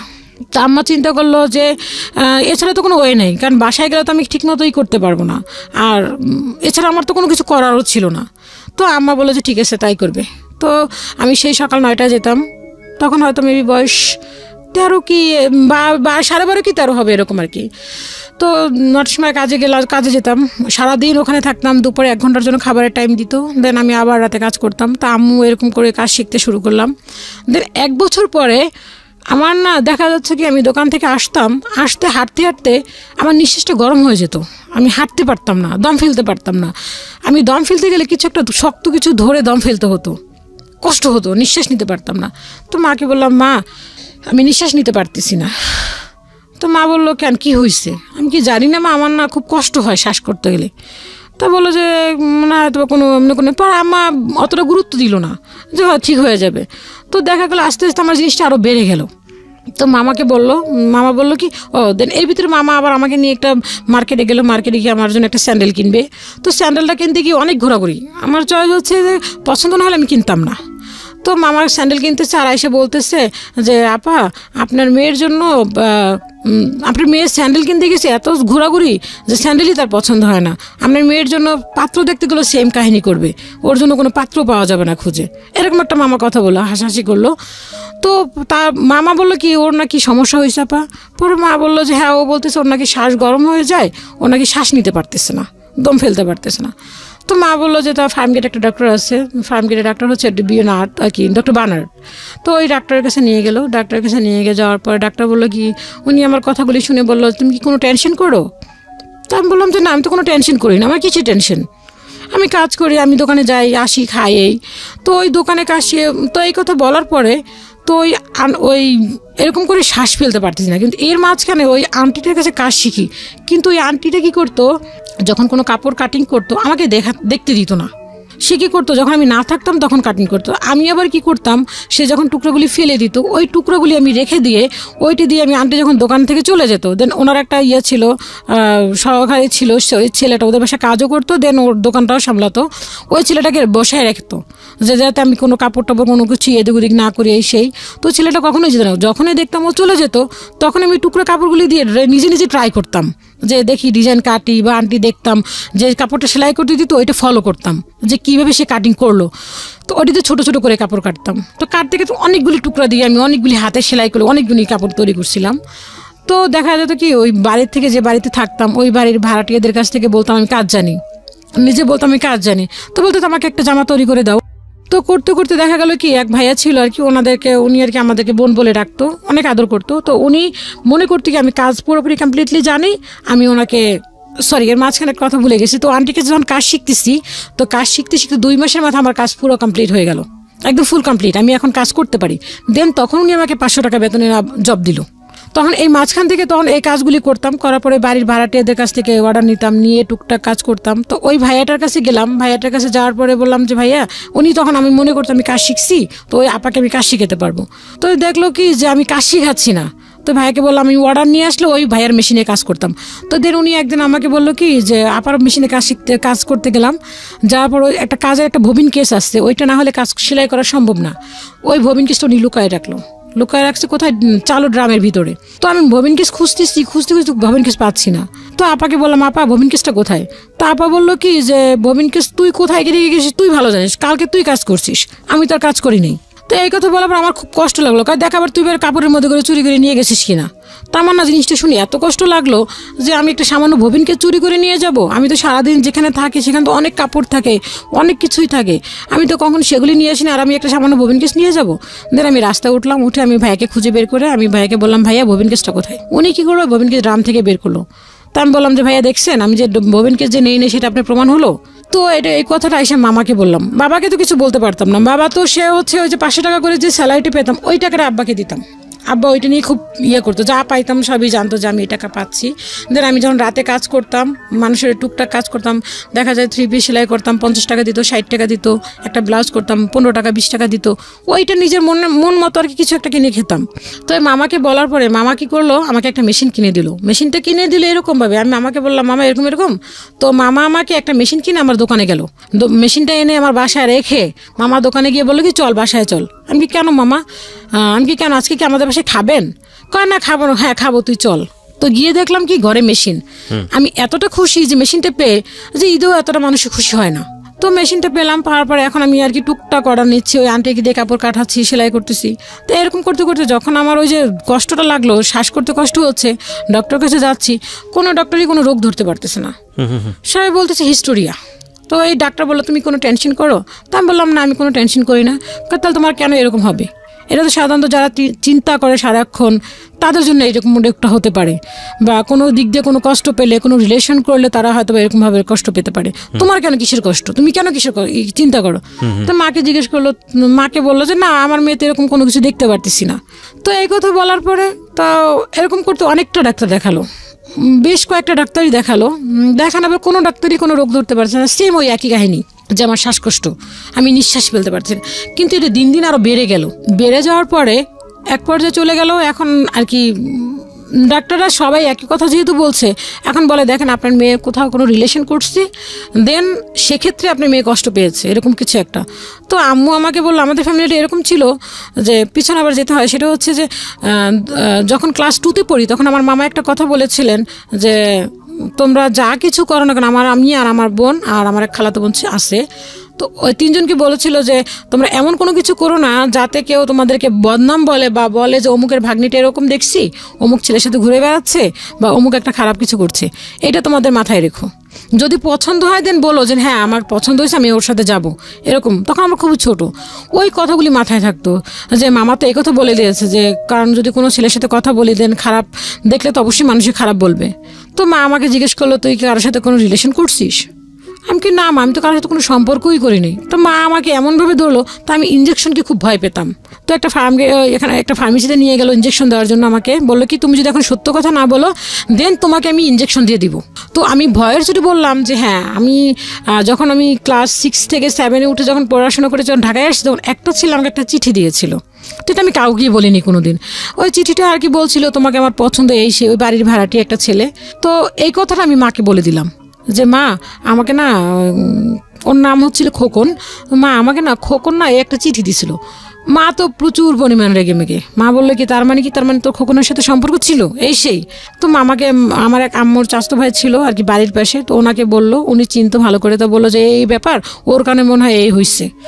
দেখা গেল যে না ওটাও কোনো কিছু না। দেন এখন এই জিনিসটা রোগটা এতটা বেড়ে গেল যে আমি আসলে কি যে কাজ করবো কি, কাজই করতে পারতেছি না। আর এটা উঠলে যখন আমি নিঃশ্বাসটা নিতে পারতাম না, দেখা যায় 4টা যে ছেলে আমাকে ধরে রাখতে পারতো না। এতটা শক্তি কোত্থেকে আসতো একমাত্র উপরালাই ভালো জানেন। যখন দমটা ফেলতাম তখন আমার শরীরের কোনো শক্তি থাকতো না। তো বা এইটা নিয়ে তার কোনো ইয়েই ছিল না যে আমার মেয়েটা অসুস্থ, যে ওর এরকম হচ্ছে, তার এরকম কোনো ইয়েই ছিল না। সে নিজের মতো করে চলছে, খাচ্ছে, এরকম। তো একদিন এরকম আমি খুবই অসুস্থ, এরকম একটা পর্যায়ে আমাকে দোয়া টোয়া পরে ফুটে দিয়ে আমাকে আর কি যে অ্যাকচুয়ালি মারা যাবে এরকম একটা অবস্থা। ঘরে টিভি ছাড়া, মামা বড় মামাও আসছে যে দেখতেছে খুব সিরিয়াস অবস্থা, ঘরে টিভি ছাড়া। আমি ঘরে শুয়ে শুয়ে আর কি কথা বলতে পারতেছি না, শুধু চোখ দিয়ে পানি পড়তেছে, কিন্তু আমি কাউকে বোঝাতে পারতেছি না। সবাই মনে করতেছে হয়তো ওর উপরে জিন আছে বা কোনো কিছু আছে সাথে বা কোনো ভূতে ধরছে, এরকম একটা সবাই এরকম মানে করতেছে। কেউ যখন উঠে আমার এই নিঃশ্বাসটা বন্ধ করতে যখন হয়, কেউ আমাকে জুতা শোনাচ্ছে, কেউ হলুদ পুড়ে নাকের সামনে ধরতেছে, কেউ আমার কেন আঙুল চিপে ধরতেছে, কেউ নাক চিপে ধরতেছে, আগে যে যেটা পারতেছে সেটাই করতেছে। কিন্তু আমি কাউকে বলতে পারতেছিলাম না, জানি আমি তোমরা যা বলতেছো আমি সব শুনি, কিন্তু আমি কাউকে বলতে পারছিলাম না, আমার দমটা উঠে কষ্ট লাগতেছে। তো এরকম এক পর্যায়ে আব্বা দেখলাম কি আব্বা ঘরে বসে টিভি দেখতেছে, কিন্তু আমার অবস্থা খুবই সিরিয়াস। সবাই দোয়া টোয়া পরে আমাকে ফটো দিয়ে করতেছে যে মনে হচ্ছে এখনই মারা যাব, এরকম একটা পর্যায়ে চলে গেল। আচ্ছা। তো আব্বা পরে বাসার ভাড়াটি এটা বললো যে আপনি কি মানুষ, মেয়েটা মরার পর্যায়ে চলে গেছে আর আপনি মাঝখানে বসে টিভি দেখতেছেন, আপনি কি মানুষের মধ্যে পড়েন? আব্বা কি করলো, টিভিটা বন্ধ করে দিয়ে সে চলে গেল। সে কি করলো, পাশের রুমে গিয়ে আবার টিভি দেখা শুরু করলো। আমি যে ওখানে বসে এই অবস্থা, এটা সে কখনোই ফলো করলো না। তো আমার বড় মামার চোখে, আমার নানু মারা গেছে, আমার বড় মামা কান্না করে নেই, কিন্তু আমার অবস্থা দেখে আমার বড় মামা কাঁদতে কাঁদতে বের হয়ে যাচ্ছে বাসা থেকে। তখন আমার ছোট মামা ঢুকতেছে যে কি দেখতে যাচ্ছিস, লাশ দেখতে যাচ্ছিস, যাই দেখ মেয়েটার অবস্থা। আর ওর বাপে টিভি দেখতেছে পাশে বসে বসে, ওর বাপে কোন। তো আমার কাছে তখন মনে হচ্ছিল আমি একটা তরমুজ খাবো, আমার মনে একটা ইয়ে হলো। ঠিক তখনই মামা একটা তরমুজ নিয়েই আসছে আর কি, মনের একটা ইয়ে হলো যে খেতে পারতাম, কাউকে বলতে পারতেছিলাম না, বাট মনের একটা ইচ্ছা ছিল। মামা নিয়ে আসলো, আসার পরে মাকে বললাম ইশারা দিয়ে, মা আমি খাবো। তো মা এরকমভাবেই করলো, কেটে দিল। তো ডাক্তার আমাকে অনেক ডাক্তার দেখালো, ডাক্তার বললো যে ওর জন্য এখন ট্রিটমেন্ট হচ্ছে যে ওকে ঘুমের ঔষধ। আচ্ছা। ওকে যদি আপনি জাগায় রাখেন তাহলে ও এরকম অবস্থা হয়ে যাবে, যদি ওকে ঘুমের ভিতরে রাখেন দেন তাহলে ও ভালো থাকবে। তো আমাকে এরকম করে আম্মু সকালবেলা আর কি ওষুধ দিয়ে ঘুম পাড়ায় রেখে যেত, দেন আম্মু দুপুরে আসতো, এসে আম্মু আমাকে গোসল করাইতো, খাওয়াইতো, আবার দেন আমি ঘুমাই যেতাম। কিন্তু আমার সামনে কে আসলো, কিন্তু কানে শুনতাম, কে আমার সামনে আসলো কে গেল এটা আমি কখনোই চিন্তা করতে পারিনি। মনে হচ্ছে একটা অ্যাবনর্মাল টাইপের একটা মানুষ হয়ে গেছিলাম। তো এরকম করতে করতে যে যা বলতো তাই আম্মা ট্রিটমেন্ট করতো। ওই বাদ দেওয়া যদি কোনো একটা বাদ দেওয়া যদি এসে বলতো যে হ্যাঁ তোমার মেয়ে এ হয়েছে, তোমার মেয়েকে ভালো করতে পারবো, আম্মু তাই করতো আর কি। যদি বলতো যে এইটা করতে পারলে তোমার মেয়ে ভালো হবে, আম্মু সেটাই করতো। তো কি কারণে রোগটা ভালো হয়েছে আল্লাহ ভালো জানে, আল্লাহর কাছে তার শুকরিয়া আদায় করি যে ভালো হয়ে গেছে। তো এরকম এক পর্যায়ে আব্বু আর কি আমার তখন আর কি ওইখান থেকে ওই আন্টি উনি লন্ডনে চলে যাবে, তো আমি অসুস্থ অবস্থায় আন্টি আমাকে ছুটি দিল। তো আন্টি বলে যে ও সুস্থ হয়ে আসুক তারপরে দিন আমি নিব। তো আন্টি আসলো আমাকে দেখতে, এসে দেখে যে আমি বিছানায় শোয়া। তো আন্টি বলে যে আমি তো এখন লন্ডন যাব, আমার তো এখন ওকে দরকার, ও কি এখন কাজ করতে পারবে? তো আমি যদি ওখান থেকে চাকরিটা চলে যায় তাহলে তো আমি খাবো কি, আমার আব্বাকে তো আমাকে টাকা দিতে হবে। তো আমি আবার ওইখান থেকে আস্তে আস্তে করে গেলাম। পরে যাওয়ার পরে ওনার মেয়ে ছিল, ওই আন্টিটার মেয়ে ছিল যথেষ্ট পরিমাণ রাগী, ওনার মেয়ে যা বলতেন তাই। তো ওইখানে গেলাম, ওই আপুটার সাথে মিললো না আমার। আচ্ছা, হ্যাঁ, ওই আপুটা যথেষ্ট পরিমাণ রাগী এবং খুব বদমেজাজি টাইপের একটা মেয়ে। ওকে। তো ওইখানে কাজ করলাম, কয়েকদিন কাজ করার পর ওনার সাথে আমার সাথে খুব আর কি রাগারাগি হলো। তো রাগারাগি হওয়ার পর ওনার কাছ থেকে, আমিও তো ছোট ছিলাম, খুব রাগান্বিতও ছিলাম আমিও। তো আমি ওনার কাছ থেকে চলে আসলাম। চলে আসার পরে এখন আমি কি করব, এখন তো আমাকে একটা কাজ খুঁজতে হবে। ওখান থেকে যে আমি কাজ শিখছি, আমি ভয়ে বেরোচ্ছি না যে আমি যে কাজটা শিখছি, কিন্তু আমি ওখান থেকেও কাজ করতাম, দেন বাসায় এসেও আবার টুকটাক কাজ করতাম মেশিনে। দেখা যায় 9টা পর্যন্ত এসে আবার 10টা পরে কাজ করতাম, রাত 2টা 3টা পর্যন্ত করতাম, করে আবার ঘুমাইতাম, সকালে উঠে আবার যেতাম, এরকম আর কি একটা ইয়ে ছিল আমার। তো ওখান থেকে বের হবো ভাবতেছি কোথায় যাব, কি কার কাছে যাব, আর এই কাজটা আমার ভালো কি না খারাপ, আমি কি করে কাজ করব। একা একা চিন্তা করতে করতে একটা টেইলর আবার যোগাযোগ করলাম যে ভাই আমাকে কাজে নিবেন। তা ওই এলাকাতেই ছিল। তো ওইখানে যাওয়ার পরে বললো যে আপনি কি সব কাজ জানেন? আমি টুকটাক বললাম হ্যাঁ আমি সব কাজ জানি। তো ওরা আমাকে নিল, নেওয়ার পর আমাকে 1000 টাকা স্যালারি ধরলো। তো 1000 টাকা স্যালারি ধরার পরে আমাকে বললো প্রোডাকশনে কাজ করতে হবে, যত পিস কাজ করবেন দেন তত পিস টাকা হবে। তো আমি বললাম যে এটা তো আমি কখনো করি নেই, ঠিক আছে করে দেখি, ট্রাই করে দেখি। তো আমি করলাম, কয়েকদিন করার পরে দেখলো যে না আমি টুকটাক করতে পারতেছি, অত যে আহামরি করতে পারতেছি তা না। তো করলাম, করার পর ওখানে দেখলাম যে আর কি কাজের প্রত্যেকটা কাজের ক্ষেত্রেই তো একটা মানুষের ভালো মন্দ থাকে। তো দেখলাম ওখানে ভালোটা দেখা যায়, একটা কাজ করলাম ভালো না হলেও খারাপ হলেও দেখা যায় বেশি ওইটাকে মেশিন করতো, প্রাধান্য দিত যে হ্যাঁ আমি ভালো কাজ করতেছি না এই সেই। তো ওইখান থেকেও চলে আসলাম। চলে আসার পর এখন চিন্তা করতেছি কি করব। তো একদিন একটা লোক বললো যে তুমি ওই একটা কারখানায় ঢুকলে তোমাকে প্রতি মাসে 2000 টাকা স্যালারি দিবে, তুমি কি ওখানে করবা? তখন আমি চিন্তা করলাম 2000 টাকা স্যালারি তার মানে অনেক টাকা, আমার কাছে মনে হয় 2000 টাকা মানে অনেক টাকা। আমি মহা খুশি। 2000 টাকা মানে তাহলে আব্বাকে আমি 1000 টাকা দিয়ে 1500 টাকা দিব, 500 টাকা করে আমি রেখে দেবো, আমি এটা চিন্তা করলাম। তো ওইখানে কোনো কারণে হয়নি। তা আম্মা আমাকে দিল না, যে ছেলে মানুষ, ওখানে কারখানা, ওখানে অনেক ছেলে মানুষ থাকবে, কি না কি হবে, যাওয়ার দরকার নেই, এত বেশি টাকার দরকার নেই, তুই যেখানে আসিস সেখানেই থাক। তো ওখানে আবার রয়ে গেলাম, ওখানে মহিলা ছিল, আপুটা আসতো সবসময় দোকানে বসতো, কাজ করতো, ফলো আপ করতো। তো এরকম করে ওখান থেকে এক পর্যায়ে ওখান থেকে চলে আসলাম। চলে আসার পরে এখন আমি চিন্তা করলাম যে না আমি তো এখন মোটামুটি কাজ জানি, হ্যাঁ এখন আমি ঘরে টুকটাক করতে পারি। এদের ভিতরে এক আন্টি আবার আমাকে কিছু বিভিন্ন আর কি একটা আন্টি বললো যে ওই মেয়েটা ভালো কাজ জানে। তো আন্টি আমাকে ট্রায়ালের জন্য কিছু কাজ দিল, দেওয়ার পর দেখা যাচ্ছে আমি জবও করতাম, দেন ওই আন্টিদের কিছু বাসায় বাসায় গিয়ে কাজও আনতাম, এনে বাসায় কাজ করে আবার দিতাম। ওইটা আমার একটা এক্সট্রা ইনকাম ছিল। তো ওরকম করে করতাম, করতে করতে আব্বু আমাকে তখন আর কি এই আব্বু হেল্প করা শুরু করলো আমাকে।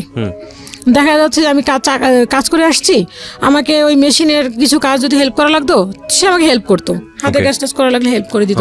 তখন আর মুভমেন্টটা তার চেঞ্জ হয়ে গেল। দেন এরকম করতে করতে দেখা গেল যে আব্বু ওই আম্মুর সাথে টর্চারিংটা কমলো না। দেখা গেল তেল দিত হিসাব করে, চাল দিত হিসাব করে। তা আম্মু কি করতো, যতটুকু ইনকাম করতো তা দেখা যাচ্ছে যে যতটুকু তেল হিসেব করে দিত ওইটুকু তো হতো না। তা আম্মু যে ইনকাম করতো ওই টাকা দিয়ে আব্বুকে সব টাকা দিয়ে কিছু টাকা রেখে দিত, ওই টাকা দিয়ে আম্মু আবার তেল কিনে আম্মু আবার ওখানে পোড়াইতো। তো এরকম এক পর্যায়ে করতে করতে আমি একটা দোকানে ঢুকলাম যে আমি কাপড় কাটিং করতে পারি, যাকে বলে কাটিং মাস্টার। তো কাটিং মাস্টার বেতন হবে কত, বললো যে বেতন হবে তোমার 3000 টাকা। আচ্ছা, হ্যাঁ তো 3000 টাকা, কিন্তু ওখানে অপশন হচ্ছে কাটিংও করতে হবে, দেন সেলাইও করতে হবে, দুইটাই করতে হবে। তা আমি বললাম যে হ্যাঁ আমি করবো, সমস্যা নেই। তো এখানে বললো যে ঠিক আছে, ঢুকলাম 3500, তখন 3000 টাকা ঢুকলাম। আমি বললাম যে পরে কিছুদিন পরে বললাম যে না আপু আমাকে একটু বাড়াই দিতে হবে। তখন আমাকে 500 টাকা বাড়ালো। বাড়ানোর পরে ওই আপুটার আসলে দোকানটা ভালো করে চলতো না, কারণ আমি তো যেটা সত্য তখন তো ভালো করে কাজ জানতাম না, একটা কাস্টমারকে কীভাবে হ্যান্ডেল করবো ওভাবে ভালো আমি করতে পারতাম, ভয় পেতাম যে কাজটা ভালো হচ্ছে না খারাপ হচ্ছে, আমাকে কাস্টমারকে কমপ্লেন করবে, এইটা চিন্তা করতাম, ভালো করে পারতাম না আর কি। তারপর সাহস করতাম যে না আমাকে এটা করতে হবে। তো আপু আমাকে এক সময় বললো কি যে দেখো দোকানটা তো চলছে না, দোকানটা তোমার, তুমি একটা কাজ করো, তুমি দোকানটা কিনে নাও। দোকানটার দাম ছিল 60,000 টাকা আর কি, সব কিছু নিয়ে 60,000 টাকা আমাকে দিতে হবে। তো আমি বললাম আপু, তখন আমার চিন্তা যে আমি তো কাজই মনে মনে ভাবলাম, আমি ওনাকে বললাম না, আমি তো ভালো করে কাজই জানি না, আমি 60,000 টাকা নিয়ে দোকান ভাড়া কিভাবে দিব, দোকান ভাড়া গল্প এটা হ্যাঁ আমি তো আপনার জন্য এই 60,000 টাকার হিসাব কত সালের এটা হচ্ছে আপনার 2005-এ 2005। হ্যাঁ ও সরি এর মাঝখানে আমি কথা ফেলে আসছি।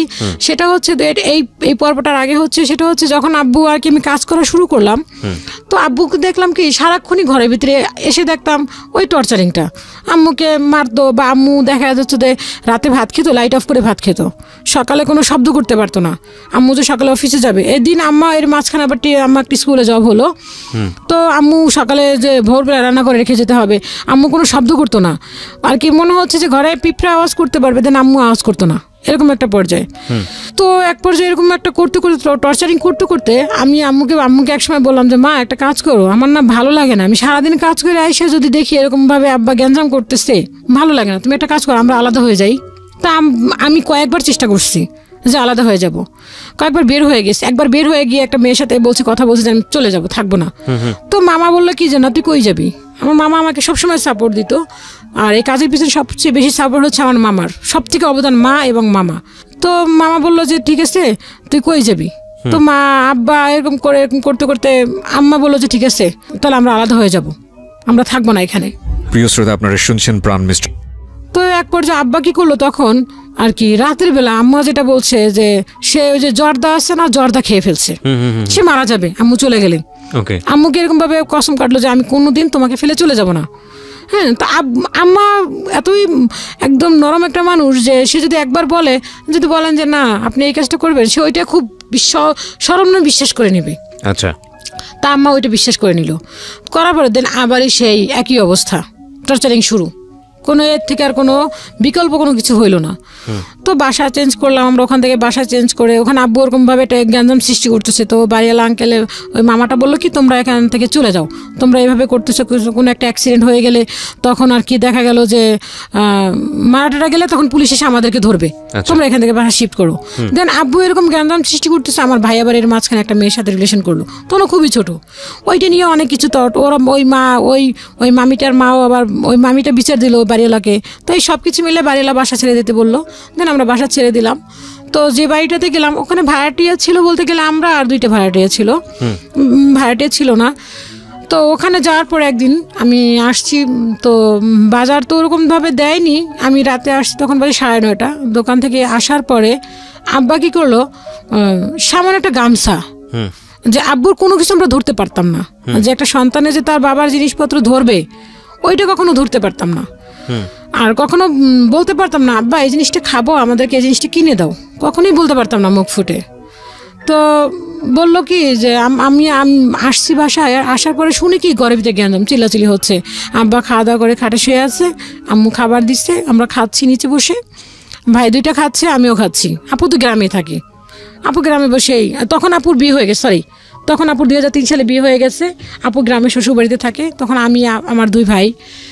তো খাওয়ার পরে আমি নিচে বসে খাচ্ছি, খাওয়ার পরে আমি বললাম মা, আব্বু বকাবাজি করতেছে আম্মুকে, আম্মু চুপ করে আছে, চুপচাপ একদম। আরেক মামা ছিল, তো আম্মু বললো কি যে তুই ভাত খা, তাড়াতাড়ি ভাত খেয়ে শুয়ে পড়, লাইট অফ করতে হবে।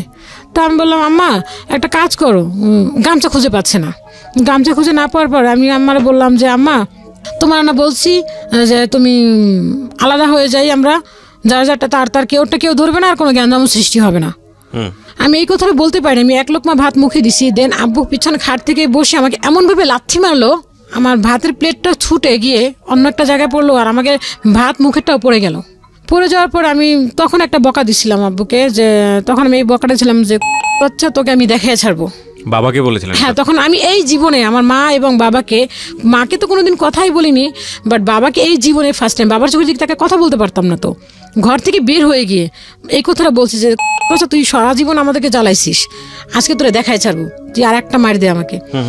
তখন আব্বা কি করলো, যে গালিটা শোনার পরে আমি দৌড়ে গিয়ে আমি আর একটা ঘরে ঢুকছি, ঢোকার পরে আব্বা কি করলো, লাঠি, এমন একটা লাঠি নিয়েছে, ওই লাঠিতে যদি আমাকে একটা বাড়ি মারতো দেন আমাকে আর থাকার মতো কোনো পসিবল ছিল না আর কি। আম্মাকে এমনভাবে বাড়ি ছাড়ছে যে আম্মা ওই মুহূর্তে বাড়িটা যদি পড়ে তাহলে আম্মা তো শেষ।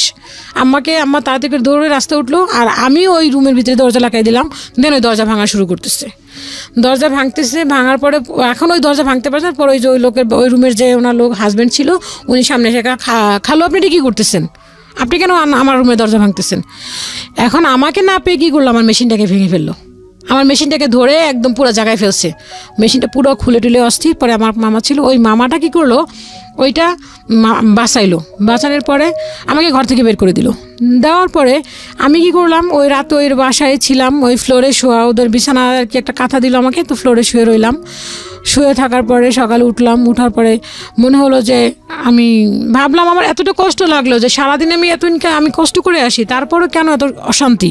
তুমি টাকা চাইছো, তুমি ছোটোবেলা থেকে টাকা চাইছো, টাকা দিচ্ছি তোমাকে, আমি যতটুকু ইনকাম করি সবই তোমাকে দিই, আর আমি সারা রাত ধরে যেটা কাজ করি সেটাই আমি নিজে খরচ করি, টুকটাক যেটুকু পাই, অনেক পরিশ্রম করি। তুমি টাকার জন্য যত কিছু করলাম, মা টাকা দিচ্ছে, আমি টাকা দিচ্ছি, তারপর তুমি কেন এত অশান্তি করবা? তোমার অশান্তিটা কিসের? তো কষ্ট লাগলো। তো আমি একটা সমিতি করছিলাম, 200 টাকা করে রাখতাম, ওইখান থেকে কিছু টাকা পাইছিলাম, 6 থেকে 7,000 টাকা পাইছিলাম। ওই টাকাটা ছোটো মামাকে দেওয়ার কথা ছিল, ওই টাকাটা মামা ব্যাংকে রেখে দেবে, আমার জন্য একটা ডিপিএস করছিল, তো মামাকে টাকাটা দেওয়ার জন্য আমি রেখে দিছিলাম। তো ওই টাকাটা নিয়ে আমি কি করলাম, আমি আর থাকবো না, আমি আব্বার কাছে আর থাকবোই না, আমি বাসা থেকে বেরিয়ে হয়ে যাবে এখন। তো বের হয়ে গেলাম, বের হয়ে গিয়ে আমি একটা পাশের বাড়িতে, ওখানে মেবি মনে করেন 18টা না 20টা ঘর ছিল, তো ওই বাড়িতে আমি একটা রুম রাখলাম। রুম রেখে 18,000 টাকা ভাড়া ছিল রুমটার। তো রাখলাম, আমি তখন মা ছিল না বাসায়, মা তো চলে গেল অফিসে সকালবেলা। আমি এইটা কাজ করলাম, আমি দোকানে আর গেলাম না, না গিয়ে আমি এই কাজগুলি করলাম। আমি আর থাকবোই না, আমার কথা হচ্ছে আমি থাকবো না, আমি দেখতে দেখতে এখন অতিষ্ঠ হয়ে গেছি, আমার পক্ষে আর সম্ভব না, আমি ইনকাম করে খাই, তাহলে আমি কেন তার কাছে থাকবো? তো এরকম করে করতে করতে পরে লাস্ট মোমেন্টে আমি চলে গেলাম, আব্বাও তখন কাজে চলে গেল। যাওয়ার পরে আব্বা আসলো, সে যে কাজে গেল, কাজে থেকে কাজ করলো না, সে চলে আসলো বাসায়। বাসায় চলে এসে সে কি করলো, আমি তো জাস্ট আমি চলে গেলাম, আমি রুম রাখছি, জাস্ট বলে আসছি, আমি অ্যাডভান্স টাকা দেইনি, জাস্ট আমি কথা বলে আসছি। আব্বা এসে কী করলো, আমার ঘরের যে কাপড় চোপড় যাচ্ছিল, আমি নিজের টাকাতে যেটুকু কেনাকাটা করছি, আর ওই জিনিসগুলি ঘরে কোনো কিছু কিনতো না, সে বলতো আমার ঘরে কিছু লাগবে না।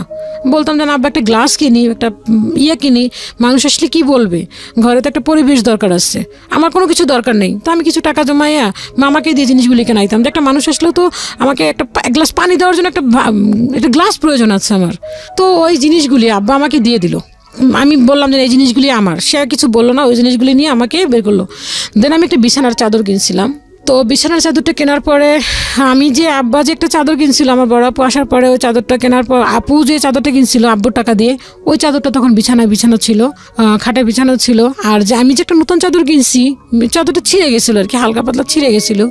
তো ওই আমি নতুন চাদরটা যখন নিয়ে আমার কাপড় চোপড় ভাঁজ করার জন্য আমি গিট্টু দিব, তখন আমার ভাই দুটাকে বলতেছে ওই চাদর রাখ। তো আমি বললাম কেন ওই চাদর দিব, তো আমি নিজে কিনছি, আমি সামনে দাঁড়ায়।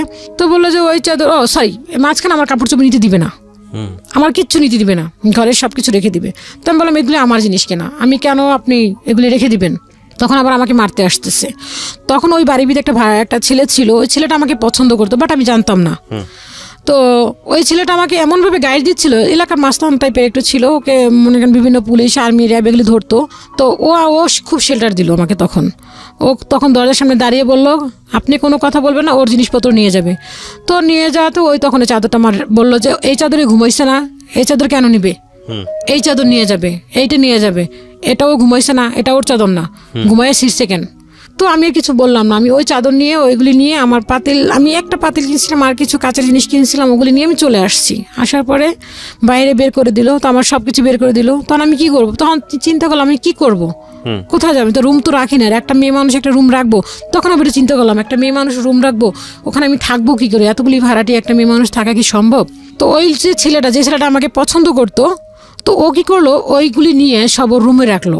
ওর রুমে রাখার পরে কি করলো, আমি তখন মা আসলো, মা আসার পরে বললাম যে মা এরকম আমার ঘর থেকে বের করে দিচ্ছে, আমি কি করব, আমি রুম রাখছি ওই বাড়িতে, ওখানে আমি থাকবো। তুই ওখানে থাকতে পারবি? তাই বলে আমি থাকতে পারবো, কোনো সমস্যা নেই। পরে গেলাম, তখন গেলাম ও বাড়িতে গিয়ে রুম রাখলাম, রাখার পর ওদের সাথে কথা বললাম। তখন আর কি যে আম্মুর যে আর ওই যে খাট একটা ছিল ঘরে, আর একটা যে সুকের ছিল, ওইটা দিয়েছিল ওই যে মামাটা আমাদের যে মামিটা অনেক করতো, আম্মুকে বলছিল জব দিবে, ওই মামা, ওই নানুর খাট, ওই নানুর সুকেস, এগুলি দিয়েছিল আম্মুকে। ওগুলি আম্মুর জিনিস, তাই আম্মুকে দিবে না।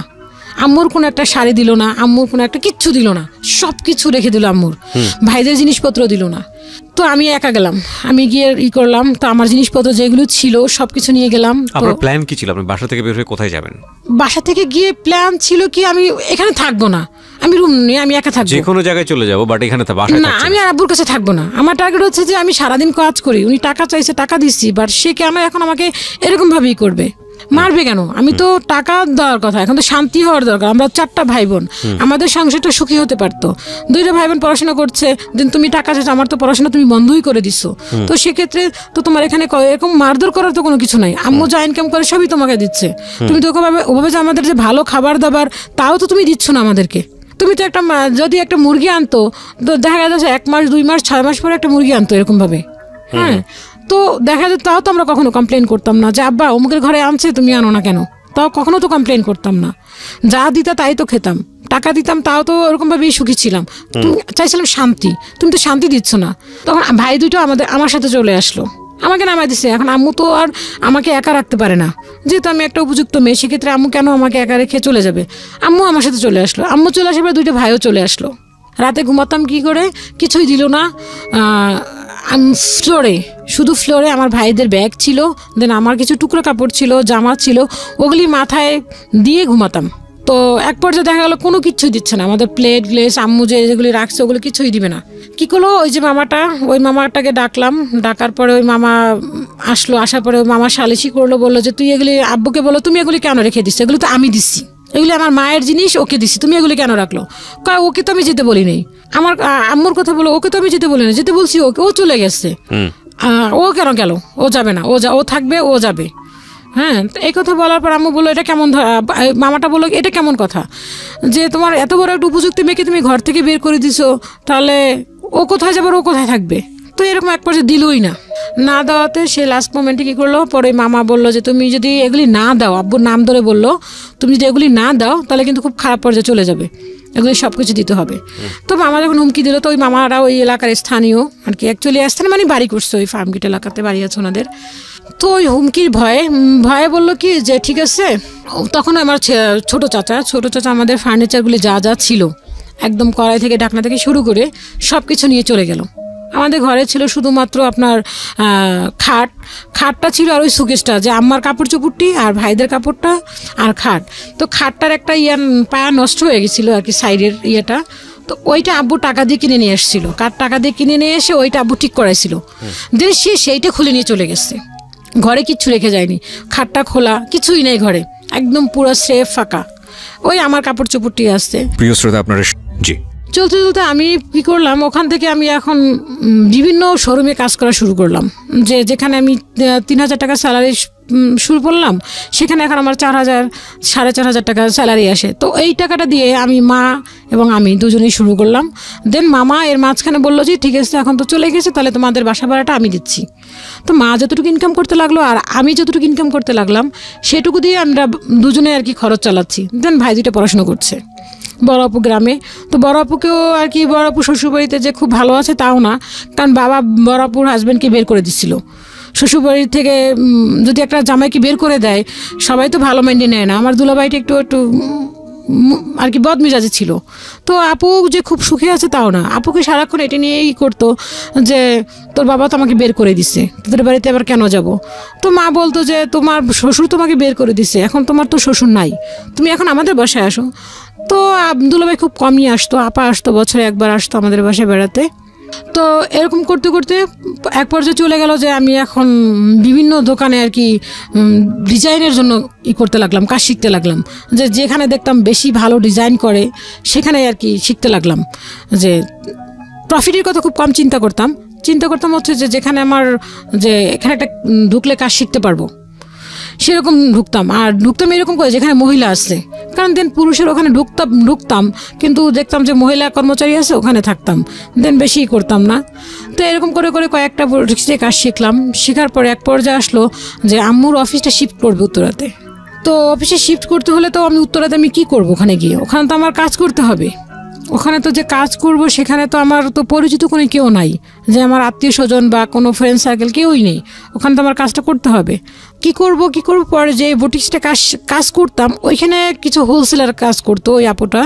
তো ওইখানে যে ম্যানেজার আসতো, যে সিনিয়র ম্যানেজার ছিল, তো ওই একদিন ওই ভাইয়াটা আসলো কারখানাতে। তো ওই আপুটা ছিল না শোরুমে, না থাকা থেকে আমি ওই সুযোগটা নিলাম। নেওয়ার পরে আমি নিচে নামলাম। আমি দোকান থেকে বের হয়ে, শোরুম থেকে বের হয়ে আমি বললাম যে ভাইয়া আমি যে ওখান থেকে শিফট করবো সেটা আর ওদেরকে বলিনি যে আমি চলে যাব উত্তরাতে। তো আমি বললাম যে ভাইয়া আমি তো এখান থেকে উত্তরা চলে যাব, আপনাদের তো অনেক কাজ দিচ্ছেন, তো আমি যদি এখান থেকে চলে যাই তো আমাকে কিছু কাজ দেওয়া যাবে? তো উনি বললো আপনি কোথায় যাচ্ছেন? আমি বললাম আমি উত্তরাতে শিফট করবো, আমার আম্মুর অফিস উত্তরাতে চলে যাবে, তো আমি উত্তরাতে চলে যাব। তো বলে ঠিক আছে, তা আপনি যখন যাবেন তখন আমাকে নক করেন।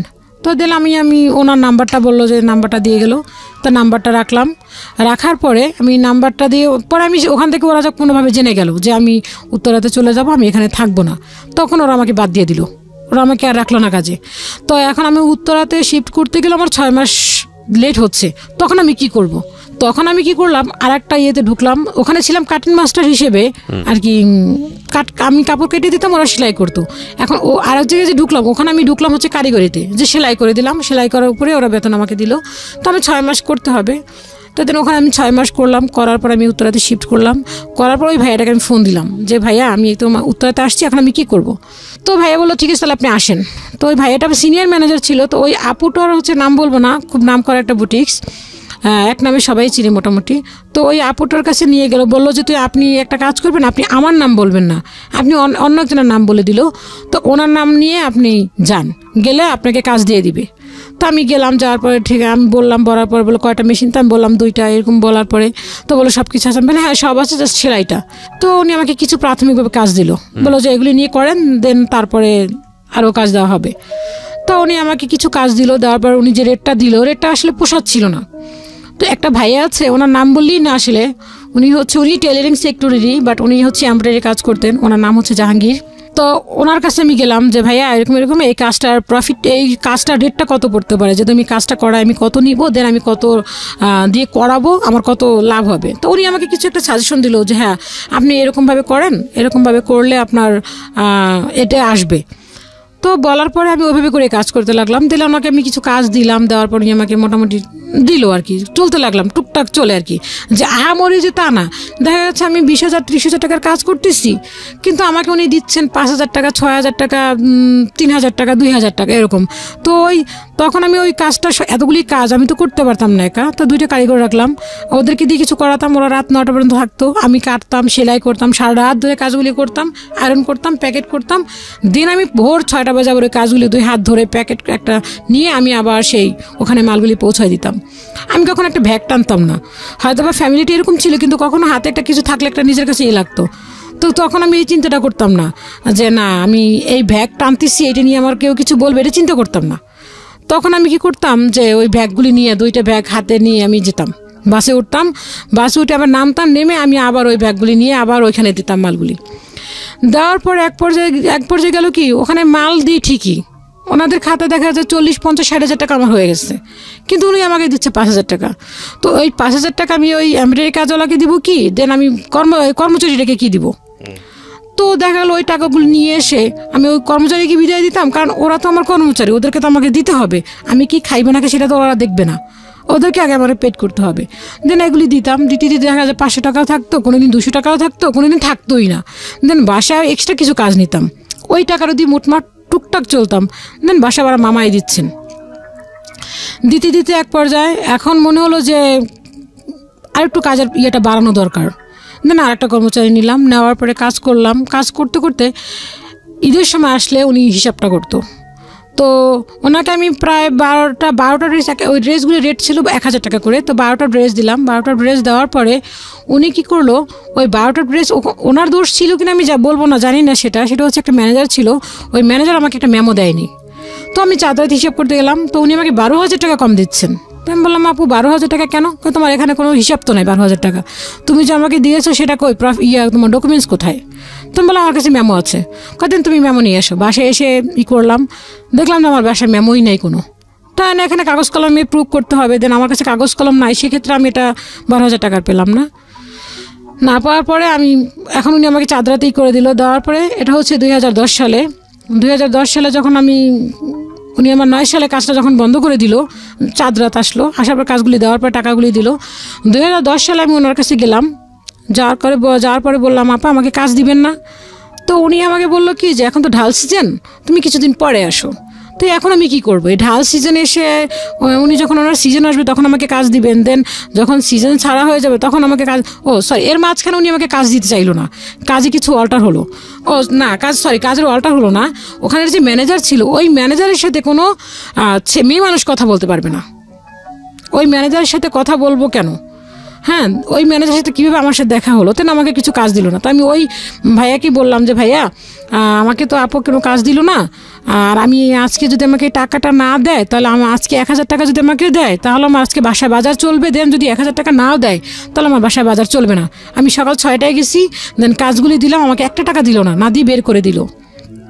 তো আমি রাস্তায় দাঁড়ায় একা ওদের আরেকটা কারখানা ছিল, ওইখানে দাঁড়ায় দেওয়ালের দিকে তাকায় আমি একা কাঁদতেছি যে আজকে যদি আমি টাকা না নিয়ে যাই তাহলে তো আমি বাজার করতে পারবে না। মাকে তো বলে আসছি যে মা আমি আজকে যাব, টাকা দিলে দেন আমি বাজার করব। তো আমি রাস্তা দাঁড়ায় কাঁদতেছি, দুপুরে কোনো খাবার নাই। তো ওই যে জাহাঙ্গীর নামে যে লোকটা, ওনাকে আমি ফোন দিলাম যে জাহাঙ্গীর ভাই কি করবো, আমাকে তো টাকা দিচ্ছে না, একটা কাজ করেন আপনি দুপুরে খাইছেন? আমি কি না, তাহলে আসেন আমার কাছে আসেন।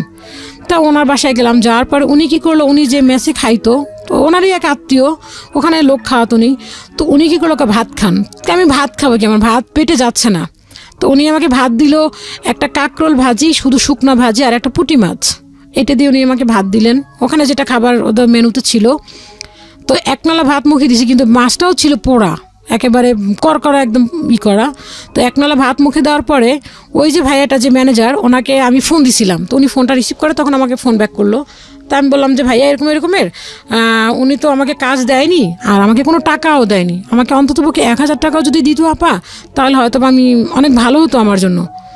তো উনি কি করলো, ঠিক আছে আপনি আসেন, আসার পরে আপনাকে আসলে দেখি কি করা যায়। তা আমি গেলাম, যাওয়ার পরে উনি বললো যে একটা কাজ করেন, আপনি যান, যাই আপনাকে বলেন, ওখানে যে ম্যানেজার ছিল সেকেন্ড ম্যানেজার, ওকে গিয়ে বলেন যে টাকাটা দেওয়ার জন্য আর কিছু কাজ দেওয়ার জন্য। তো আমি গেলাম, যাওয়ার পরে বললাম কি যে ভাই আমাকে কিছু কাজ দেন, আমাকে এই দাদা পাঠাইছে কাজগুলো দেওয়ার নিতে, আপনি ওনাকে চিনেন কীভাবে? তখন আমাকে উল্টো প্রশ্ন করল। তখন আমি আর কি উনি যেভাবে আমাকে শিখাই দিল, যে আমি রাস্তা দিয়ে যাচ্ছিলাম তখন ওনার সাথে আমার দেখায় এইভাবে। তো আমাকে তখন 1000 টাকা দিল, আর দেন আমাকে কিছু কাজ দিল, যে কাজগুলি আপনি করে নিয়ে আসেন। তো এগুলি করার পরে দেন এরকম করে দিল। দেওয়ার পরে তো ওই যে 2010 সালে আমাকে বললো যে আপনার এখন ধান সিজন, এখন কাজ দেওয়া যাবে না, তো আপনি কিছুদিন পরে আসেন। তো আমি তখন ভাবলাম যে এখন তো পুরোই ঢাল সিজন, এখন আমি কি করব? কিছুই তো করার নেই আমার। আর এলাকায় তো আমাকে কেউ 5 টাকা ধার দিবে না, যে তুমি 5 টাকা নাও, 5 টাকার যে ধার যে আমি করব, সেই ধার টাকাটা আমি পরিশোধ করবো কীভাবে? আমার তো টাকা থাকতে হবে, টাকা না থাকলে আমি কোত্থেকে দিব? দেন কি করব? তখন আমি ওই যে কাজ করছিলাম ওখান থেকে যে আমাকে 40,000 টাকার মতো আমাকে দিছিল, ওখান থেকে আমার 3,000 টাকা ছিল। তো 3,000 টাকা আমি রেখে দিছিলাম। তো ওই যে বাড়ির যে একটা ওই যে বাড়িটা যে বাসাটা আমরা ভাড়া নিয়েছিলাম, তো ওখানে হচ্ছে একটাই ফ্যামিলি ছিল, আর দেন আমরা গেছিলাম। তো ওই আপুটা আমাকে বললো কি, আপা আপনি তো মোটামুটি ভালো কাজ জানেন, আপনার ড্রেস আপ দেখে তো মনে হচ্ছে আপনি খুব ভালোই করেন, আপনি এখানে কিছু কাপড় তুলে চলবে? তো আমি বললাম যে আপা আমাকে তো ওইখানে যে বাসায় ছিলাম ওই বাড়িওয়ালা আন্টি বললো যে এখানে কাপড় বিক্রি হয় না, এখানে আমরা কাপড় আনছি ড্যাম খেয়ে যায়, বিক্রি হয় না। কয় না না আপনি উঠান, চলতে পারে। তো দেন তখন আমার কাছে 3,000 টাকা ছিল। তো ওই 3,000 টাকা নিয়ে আমি নিউ মার্কেটে গেলাম। যাওয়ার পরে নিউ মার্কেটে গিয়ে কী করলাম, যে কাপড় গজ বিক্রি করার পরে যে শেষের যে থাকে 2 গজ 1 গজ 1.5 গজ এই টাইপের যে কাপড়গুলি থাকে, ওখান থেকে আমি কিছু কাপড় নিয়ে আসলাম কিছু কম টাকায়, 25 টাকা করে গজ কাপড় নিয়ে আসলাম। এসে আমি প্রায় মোটমাট ভালোই কিছু কাপড় নিয়ে আসলাম। আসার পরে আমি ওখানে ওই কাপড়গুলি 30 থেকে 35 টাকা করে সেল করলাম। দেখলাম খুব ভালো বিক্রি হচ্ছে, আমার খুব ভালো আর কি, প্রতি গজ আমার 10 টাকা 5 টাকা করে থাকছে। দেন তখন আমি ওই টাকাগুলি থাকার পরে আমি ওইখান থেকে আরও কিছু টাকা আমার হওয়ার পরে ওই টাকাটা আমি রেখে দিলাম যে আমি কিছু কাপড় তুলবো। দেন তখন কিছু ওই যে পাতিল নিয়ে আসলাম বাড়িতে, কিছু লোকরা বড় বড় পাতিল, ওই কিছু পাতিল রাখলাম আমি ওই টাকাটা দিয়ে, ছিল করছে। তো ওই আপারাও আর কি আমাকে দিল যে রাখেন, তো আমি ওই টাকাটা দিয়ে পাতিল রেখে ফেলছি। তো রাখার পর আমার কাছে এখন আর কোনো টাকা নেই, তো কি করব? তো মামার কাছে বললাম, মামা আমার কাছে না কোনো টাকা নেই এখন। তো মামা বললো এখন কী করবি? তো ওই এলাকায় আমি তখন আর কি ওই হোলসেলের কাজ তো আমার বন্ধই হয়ে গেল। বন্ধ হয়ে যাওয়ার পরে তো মামা বললো কি যে তাহলে এখন কি করবি? আমি টুকটাক অর্ডার নিচ্ছি, তো আমার যে সেলাইয়ের যে মজুরিটা, ওই মজুরিটা আমি কমাই দিলাম, যে আমি যদি কম টাকা নিই তাহলে অবশ্যই আমার কাছে কাস্টমার আগাবে। তো তাই করলাম, তো কিছু কাস্টমার ভালোই আমার জোগাড় হলো। তো মামাকে বললাম, মামা যে ইউনিভার্সিটিতে জব করতো, একটা ভালো ইউনিভার্সিটি নাম করা, তো ওই ইউনিভার্সিটিতে গেলাম। যাওয়ার পরে মামাকে বললাম যে মামা, আমি ইউনিভার্সিটির নামটা বলতে পারি তো? ঢাকা ইউনিভার্সিটি মামা আর কি একজন লেকচারার, উনি অ্যাসিস্ট্যান্ট প্রফেসর ছিলেন। তো বর্তমানে উনি এখন এখানে নাই, উনি এখন বর্তমানে লন্ডনে আছেন। আচ্ছা। তো ওই মামার কাছে গেলাম, যাওয়ার পর মামা বললো কি তাহলে কি করবি তুই এখন? মামার ক্যাম্পাসে গেলাম, মামা তখন ওইখানে ইয়েতে ছিল। থাকার পরে মামা বললো কি তাহলে তুই, আমি কি মামা তাহলে আমাকে কিছু টাকা ধার দেন? হ্যাঁ তাহলে একটা কাজ করো, তোমাকে আমি কিছু টাকা ধার দেই। মামা তখন আর কি অস্ট্রেলিয়া থেকে আসলো, উনি 2 বছরে PhD করে আসলেন। তখন মামা আমাকে 7,000 টাকা দিল, যে তুমি আমাকে 7,000 টাকা আমি তোমাকে দিলাম, দেন তোমার 7,000 টাকা ব্যাক করতে হবে। আমি ঠিক আছে মামা, আমি 7,000 টাকা ব্যাক করবো। তো 7,000 টাকা নিয়ে গেলাম, দেন মামা আমার সাথে গেল। দেন আমি তখন কিছু কাপড় 3 পিস তুললাম আর কিছু গজ কাপড় তুললাম। সেটার গজ হচ্ছে 400 টাকা করে গজ। তো 400 টাকা করে গজ মানে আমি কিনলাম হচ্ছে ধরেন, তখন আমি পুরো গজে আমি প্রত্যেকটা গজে 50 টাকা, 60 টাকা, 70 টাকা, 80 টাকা করেও আমি প্রফিট পাচ্ছি। হ্যাঁ, যে 400 টাকা গজ, ওটা মার্কেটে সাধারণত চলতেছে 600-700 টাকা করে গজ, কিন্তু আমি ছাড়তেছি 500-400 এরকম করে। আমি মার্কেটের থেকে কম রেটে যাচ্ছে ছাড়তেছি, দেন আমার খুব ভালো বিক্রি হচ্ছে। তো বিক্রি হতে তো আমি কিছু ড্রেস কিনলাম, 3 পিস উঠালাম বাসায় ভালোই আর কি বিক্রি করতে শুরু করলাম, ভালোই প্রফিট আসতেছে। দেন মামা বাসা ভাড়ায় দিয়ে যাচ্ছেন।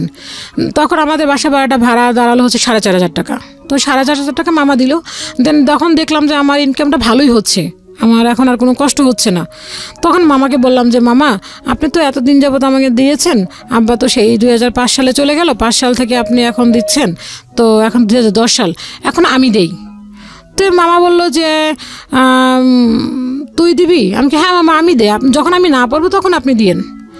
তো মা বললো ঠিক আছে দাও, তুমি যদি দিতে চাও তাহলে দিতে পারো, সমস্যা নাই। তো মামা, তো আমি এই ঘর ভাড়া দেওয়া শুরু করলাম। দেন আমি ভালোই তখন আর কি ইনকামটা বেড়ে গেল। তো বাড়তে আমি বাসায় ভালোই, আমি সারাদিন দেখা যাচ্ছে যে সকাল থেকে শুরু করতাম, ডেলি 6 থেকে 7টা করে ড্রেস সেলাই করতাম, আবার ওগুলি কমপ্লিট করে আবার কাস্টমারকে ডেলিভারি দিতাম, ভালোই আর কি। মোটামুটি এখন আমি খুব ভালো আছি, যে আমারও কিছু টাকা প্রফিটও হলো। তখন আস্তে আস্তে কিছু টাকা প্রফিট করলাম, করার পরে দেন বাসা শিফট করলাম। তখন আর কি এই বাসা ভাড়াটা আর কি আস্তে আস্তে বেড়ে গেল। দেন 4.5 থেকে 8.5 হলো। এখন 8.5 করতে করতে এখন আর কি আমার জন্য বিয়ের জন্য তারা উঠে পড়ে লাগলো, যে তোমাকে এখন বিয়ে করতে হবে 2008-এর দিকে না 9-এর দিকে এরকম। মামা আর কি তখন ওখান থেকে, মামা যখন অস্ট্রেলিয়া ছিল তখন আমাকে বললো বিয়ের কথা। তখন আমি বললাম যে মামা আসবে যখন তখন আমি বিয়ে করবো, দেন আমি এর আগে বিয়ে করবো না। মামা এরকম একটা আমি দিলাম, কিন্তু আমার যে কোনো রিলেশন করা বা কোনো কারোর সাথে কোনো সম্পর্ক করা, এই চিন্তাটা কখনো আমার মাথায় আসতো না। যে ভাবতাম যে না আমি এগুলি কখন করব। আর ওই যে ছোটোবেলার একটা কথা ছিল যে তোমরা এমন কোনো কিছু করো না যাতে কেউ কোনো খারাপ কিছু বলে, ওইটাই মাথার ভিতরে সবসময় কাজ করতো। তো এই কথা বলার পরে আমি বললাম যে মামাকে বললাম, পরে মামা আসলো। আসার পরে মামা একদিন বাইরে বসে বললো কি যে বড় খালাকে বললো যে ওর জন্য একটা ছেলে দেখেন। তো মামাকে তখন বললাম যে মামা আমার জন্য, তখন আর কি মামাকে বললাম যে আমি, আর মামার সাথে খুবই ফ্রিলি, আমার থেকে কেউ বাসার ভিতরে এতটা ফ্রিলি কেউ না। তো মামাকে বললাম যে মামা আমার জন্য ছেলে দেখতে হলে ড্রাইভার হতে পারবে না, তারপর হুজুর হতে পারবে না, পুলিশ হতে পারবে না, দেন এই জিনিসগুলি হতে পারবে না। তো মামা বলল যে কেন এগুলি কি তোমার জন্য কি রাজপুত্র কেউ তোমার জন্য অপেক্ষা করছে নাকি? তাহলে তুমি যে এই জিনিসগুলি অপশন দিচ্ছ, দেন সিগারেট খেতে পারবে না, তোমার জন্য কি রাজপুত্র অপেক্ষা করে আছে নাকি? তো এই কথা বলার পর আমার খুব কষ্ট লাগলো। আমি উঠে ঘরে চলে গেলাম। ঘরে চলে যাওয়ার পরে মা বললো কি বাবা দেখ, তুই তো পড়াশোনাটাও করতে পারিস নি ভালো করে, তোর জন্য হয়তো বা চেষ্টা তো করবো তোর জন্য ভালো কিছু করার জন্য, দেন কতটুকু পারবো জানি না, বাট এত অপশন দিলে তোর হচ্ছে না। তো মামা আমাকে খুব বোঝালো, ঠিকঠাক হয়ে গেল। দেন 2010 সাল থেকে এই প্রপোজাল দেখা শুরু করলো। তো দেখা তখন খুব ভালো প্রপোজাল আসলো, কিন্তু কোনো না কোনো ক্লু দিয়ে আর কি জায়গা জিনিসটা এদিক হলো না, একটা প্রপোজাল আসতো এরকম, এখন এমন প্রপোজাল আসতো খুব হাই লেভেল। তখন মামা চিন্তা করলো ওর তো বাবা নেই, যেহেতু আমি থাকবো না, তখন মামার চিন্তা ধরো মামা বাইরে শিফট করবেন, বাইরে ওখানে সেটেল হয়ে যাবে, তো এখানে তো আমি থাকবো না। সেক্ষেত্রে যে ও যদি কোনো সমস্যা হয় দেন কি করবে? কিন্তু ভাইরা তখন মোটামুটি ভালোই পড়াশোনাই করলো, তো ছোটো ভাইটাও মোটামুটি করতে লাগলো। তো মেজো ভাইটা আমার ইমিডিয়েটলি যে ছোট, ও পড়াশোনাটা বন্ধ করে দিল। ও বলে যে না আমি আর পড়বো না, ইন্টারমিডিয়েট কমপ্লিট করছে, করার পরে বললো যে আমি পড়বো না। দেন ও কী মনে করে দেন তারপর আবার পড়াশোনা শুরু করছে জানি না, তো আবার ইঞ্জিনিয়ারিং কমপ্লিট করেছে। তো এরকম করতে করতে পরে আমাকে বললো যে ঠিক আছে তুমি যেহেতু, আমি তখন আর কি অপশন দিলাম যে আমি এখন বিয়ে করবো না, মামা আসলে বিয়ে করবো। তো কিন্তু আমি যে কারোর সাথে যে রিলেশন করাটা এই সময়টুকু আমার ভিতরে ছিল না, কারণ আমি দেখা যায় কাজ করতাম সারাদিন, কাজ করে দেখা গেল যে ওই টিভি দেখতাম, টিভি না দেখলে কাজ করতাম, এই আমার অপশন ছিল। তো এর পিছনে একটু যেতে হয়। 2006 সালে যখন আমার পড়াশোনাটা যখন বন্ধ হয়ে যায়, তো একটা ছেলে বলছিল যে ও ওপেন ইউনিভার্সিটিতে ভর্তি হবে। আচ্ছা, তো ওর কথা শুনে আমার কাছে না মনে হলো যে হ্যাঁ আমিও ওপেন ইউনিভার্সিটিতে ভর্তি হব, আমিও পড়াশোনা করব। ও যদি করতে পারে তো আমি কেন করতে পারবো না? তো তখন কোনো ফর্ম ছিল না, ভর্তি হওয়ার মতো কোনো ছিল না। তো ওইখানে গেলাম, এটা হচ্ছে মতিঝিল আইডিয়াল কলেজ, তখন ওপেনের একটা ছিল, অপশন ছিল। তো ওখানে গেলাম, যাওয়ার পরে ওরা বললো কি যে এখানে ফর্ম শেষ হয়ে গেছে। তো একটা মহিলা দাঁড়িয়ে আছে, বললো কি তোমরা কি ওখানে ভর্তি হবা? তো আমি বললাম হ্যাঁ। তো এক মামার মাধ্যমে গেলাম। তো যাওয়ার পরে বললো কি যে হ্যাঁ তুমি একটা কাজ করো, তুমি ওই টিচারের নাম্বারটা নাও, উনি পারবে ভর্তি করাতে। তো ওই টিচারকে ফোন দিলাম, ফোন দেওয়ার পর উনি আসলো, সত্যি সত্যি উনি আমাকে ওপেনে ভর্তি করে দিল। দেওয়ার পরে তো ওই টিচারটা বললো কি ওনার বাসা যেখানে ছিল আমার বাসার ওদের সেখানেই ছিল। তো যে মামাটা আমার সাথে গেছে, তো উনি আমাকে বললো কি বললো তোমার মামা চলে যাক, তুমি আমার সাথে চলো। আর স্যারটা দেখতে এরকম একটা ছিল, একটা ভয়ানক টাইপের চেহারা ছিল, যেমনি কালো তেমনি মোটা, অনেক লম্বা চূড়া, দেখে মনে হচ্ছিল যে না যে কেমন যেন দেখতে, খুব একটা ভয়ানক ব্যাপার ছিল। তো আমার কাছে খুব লাগলো, ওয়ার্ড লাগলো জিনিসটা। আমি বললাম যে না, আর উনি আমার হাত ধরেই বললো চলো তুমি আমার সাথে। তা আমি বললাম যে না আমি যাবো না, আমি এখানে কাজ আসছি। তখন আমি মিথ্যা বললাম। দেন উনি যে আমার হাত ধরছিল, ওর পর থেকে আর আমি যাই না, আমার এখানে পড়াশোনা করছি না। তো দেন পরে বিয়ের কথা আসলো, আসার পরে আমি বললাম যে না আমি বিয়ে করবো না, মামা আসুক, মামা আসলে দেন বিয়ে করবো। তো বিভিন্ন প্রপোজাল দেখছে, দেখার পরে তো এক একটা বিভিন্ন রকমের একটা অজুহাত আসতেছে যে না এই ছেলে এরকম, ওই ছেলে এরকম। কিন্তু আমার কথা হচ্ছে মামা আসবে দেন তারপরে আমি বিয়ে করবো।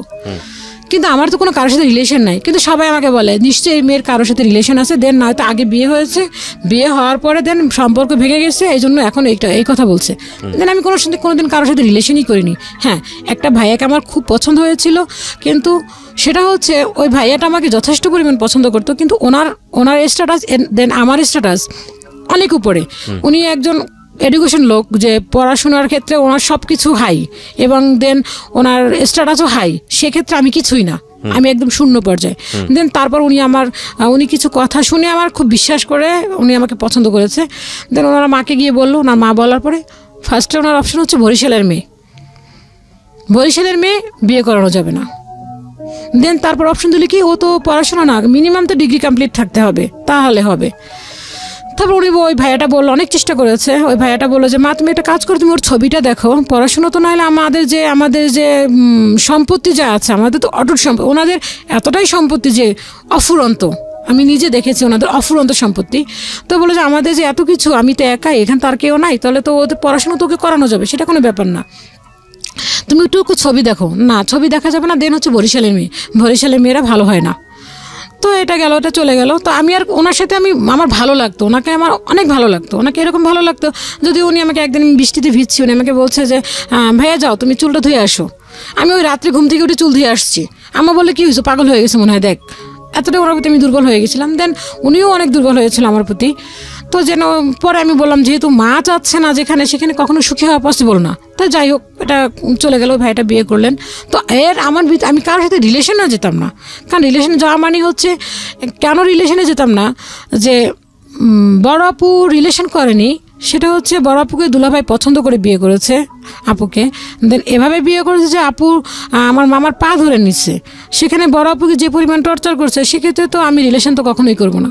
তো আমি আমার ফ্যামিলি থেকে কিছু শেখার কারণে আমি যে কথাগুলি বলতাম, মানুষের এই কথার উপর ভিত্তি করে বলতো কি যে না এই মেয়ে রিলেশন করছে, সম্পর্ক করে সে ছ্যাঁকা খায়, এই জন্য এরকম অবস্থা করতেছে, এই জন্য দেন সে এরকম করতেছে।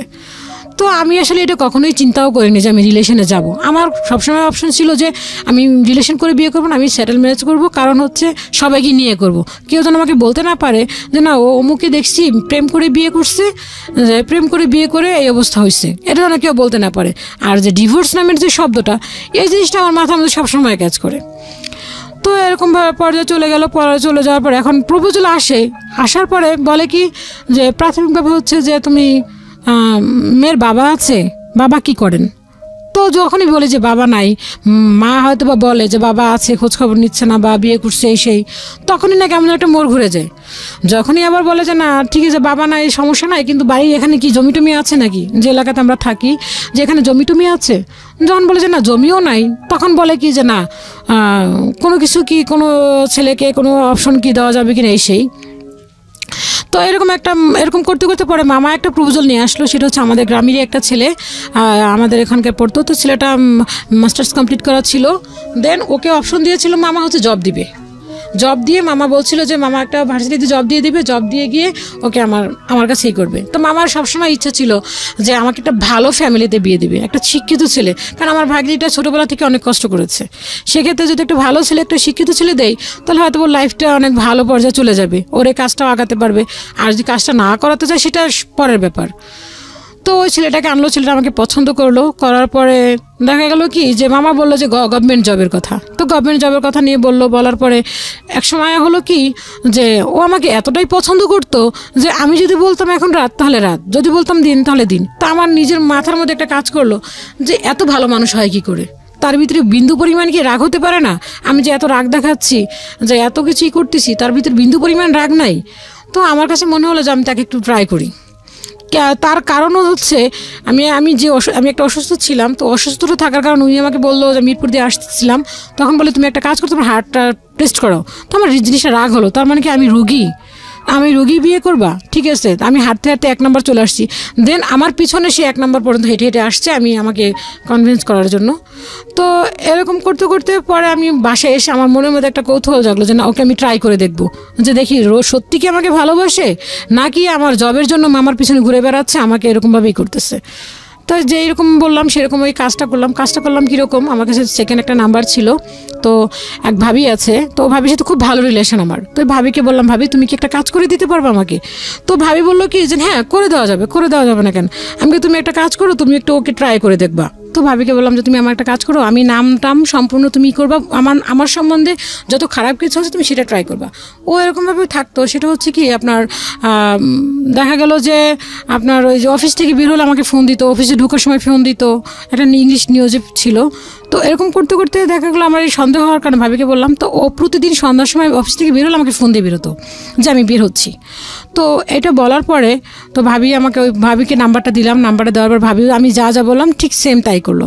বলার পরে আমাকে আমি তখন ওই ভাবি বলার পরে ও আমাকে ফোন দিয়ে বললো কি যে আমাকে না একটা মেয়ে ফোন দিচ্ছে, বলতেছে তুমি এরকম আমি আরও কি তুমি কি বলছো? পরে বলতেছে যে এরকম যে ওর আমি বাসায় গিয়ে ফোন দিব এইটা বলছে। তো আমি বললাম ঠিক আছে দেখো কি বলছে তোমাকে। আমাকে কিছু বলে নাই, জাস্ট তোমার নাম বলো তোমার বান্ধবী। তো এই কথা বলার পর প্রতিদিন সে সন্ধ্যা 6টায় আমাকে অফিস থেকে বের হয়ে ফোন দেয়, কিন্তু ওই সময় আর আমাকে ফোন দিল না। সে কী করলো, বাসায় গিয়ে ওই ভাবির সাথেই ভাবিকে বললো যে আমি বাসায় গিয়ে আপনাকে ফোন দিব। তো সে কী করলো, বাসায় গিয়ে সে ড্রেস চেঞ্জ না করে ওই ভাবিকে ফোন দিল। তো ভাবিকে ফোন দিল, ভাবির সাথে সে কথা বললো 22 মিনিট 23 সেকেন্ড কথা বললো। সে বললো যে ভাবি বললো যে আপনি কেন ওই মেয়েকে বিয়ে করবেন? সে আমাকে যে আমার বাবার ব্যাপারে আমি যে এতটা কাজ করতেছি বা এরকমের সে আমাকে যত পরিমাণ নিচে নামানো দরকার অ্যাকচুয়ালি যেরকম নিচে নামানো যায় ঠিক সেভাবে আমাকে এক কথা বলতে সে আমাকে করুণা করতেছে এরকম ভাবে। তো বললো যে আমি তো এই মেয়েকে তো আমার যোগ্যই না কোনো, এই মেয়েকে বিয়ে করতেছি শুধুমাত্র এই কারণে। তো এই কথা বলার পরে আমার না জিনিসটা শুনে অনেক খারাপ লাগলো যে তার মানে কি মেয়েটা আমাকে সে করুণা করতেছে, তার মানে দেন আমাকে বিয়ে করার জন্য সেই করতেছে না জবের জন্য, তার মানে সে যদি জব না থাকে দেন আমাকে তো অবশ্যই টর্চার শুরু করবে। ঠিক ওই মুহূর্তে তার একটা অ্যাপয়েন্টমেন্ট লেটার আসছিল গভর্নমেন্টের জবের, মামা ট্রাই করছে, পরে এক মামা বলছিল যে ওখানে ইন্টারভিউ দেওয়ার জন্য। দেন আমি তখন ওনার কথাটা শুনে আমি ফোনটা অফ করে দিচ্ছি, আমি আর ফোন খুলতেছি না, আমাকে কেউ পাচ্ছে না। আমার এতটা কষ্ট লাগলো, আমি শুয়ে কাঁদলাম কতক্ষণ।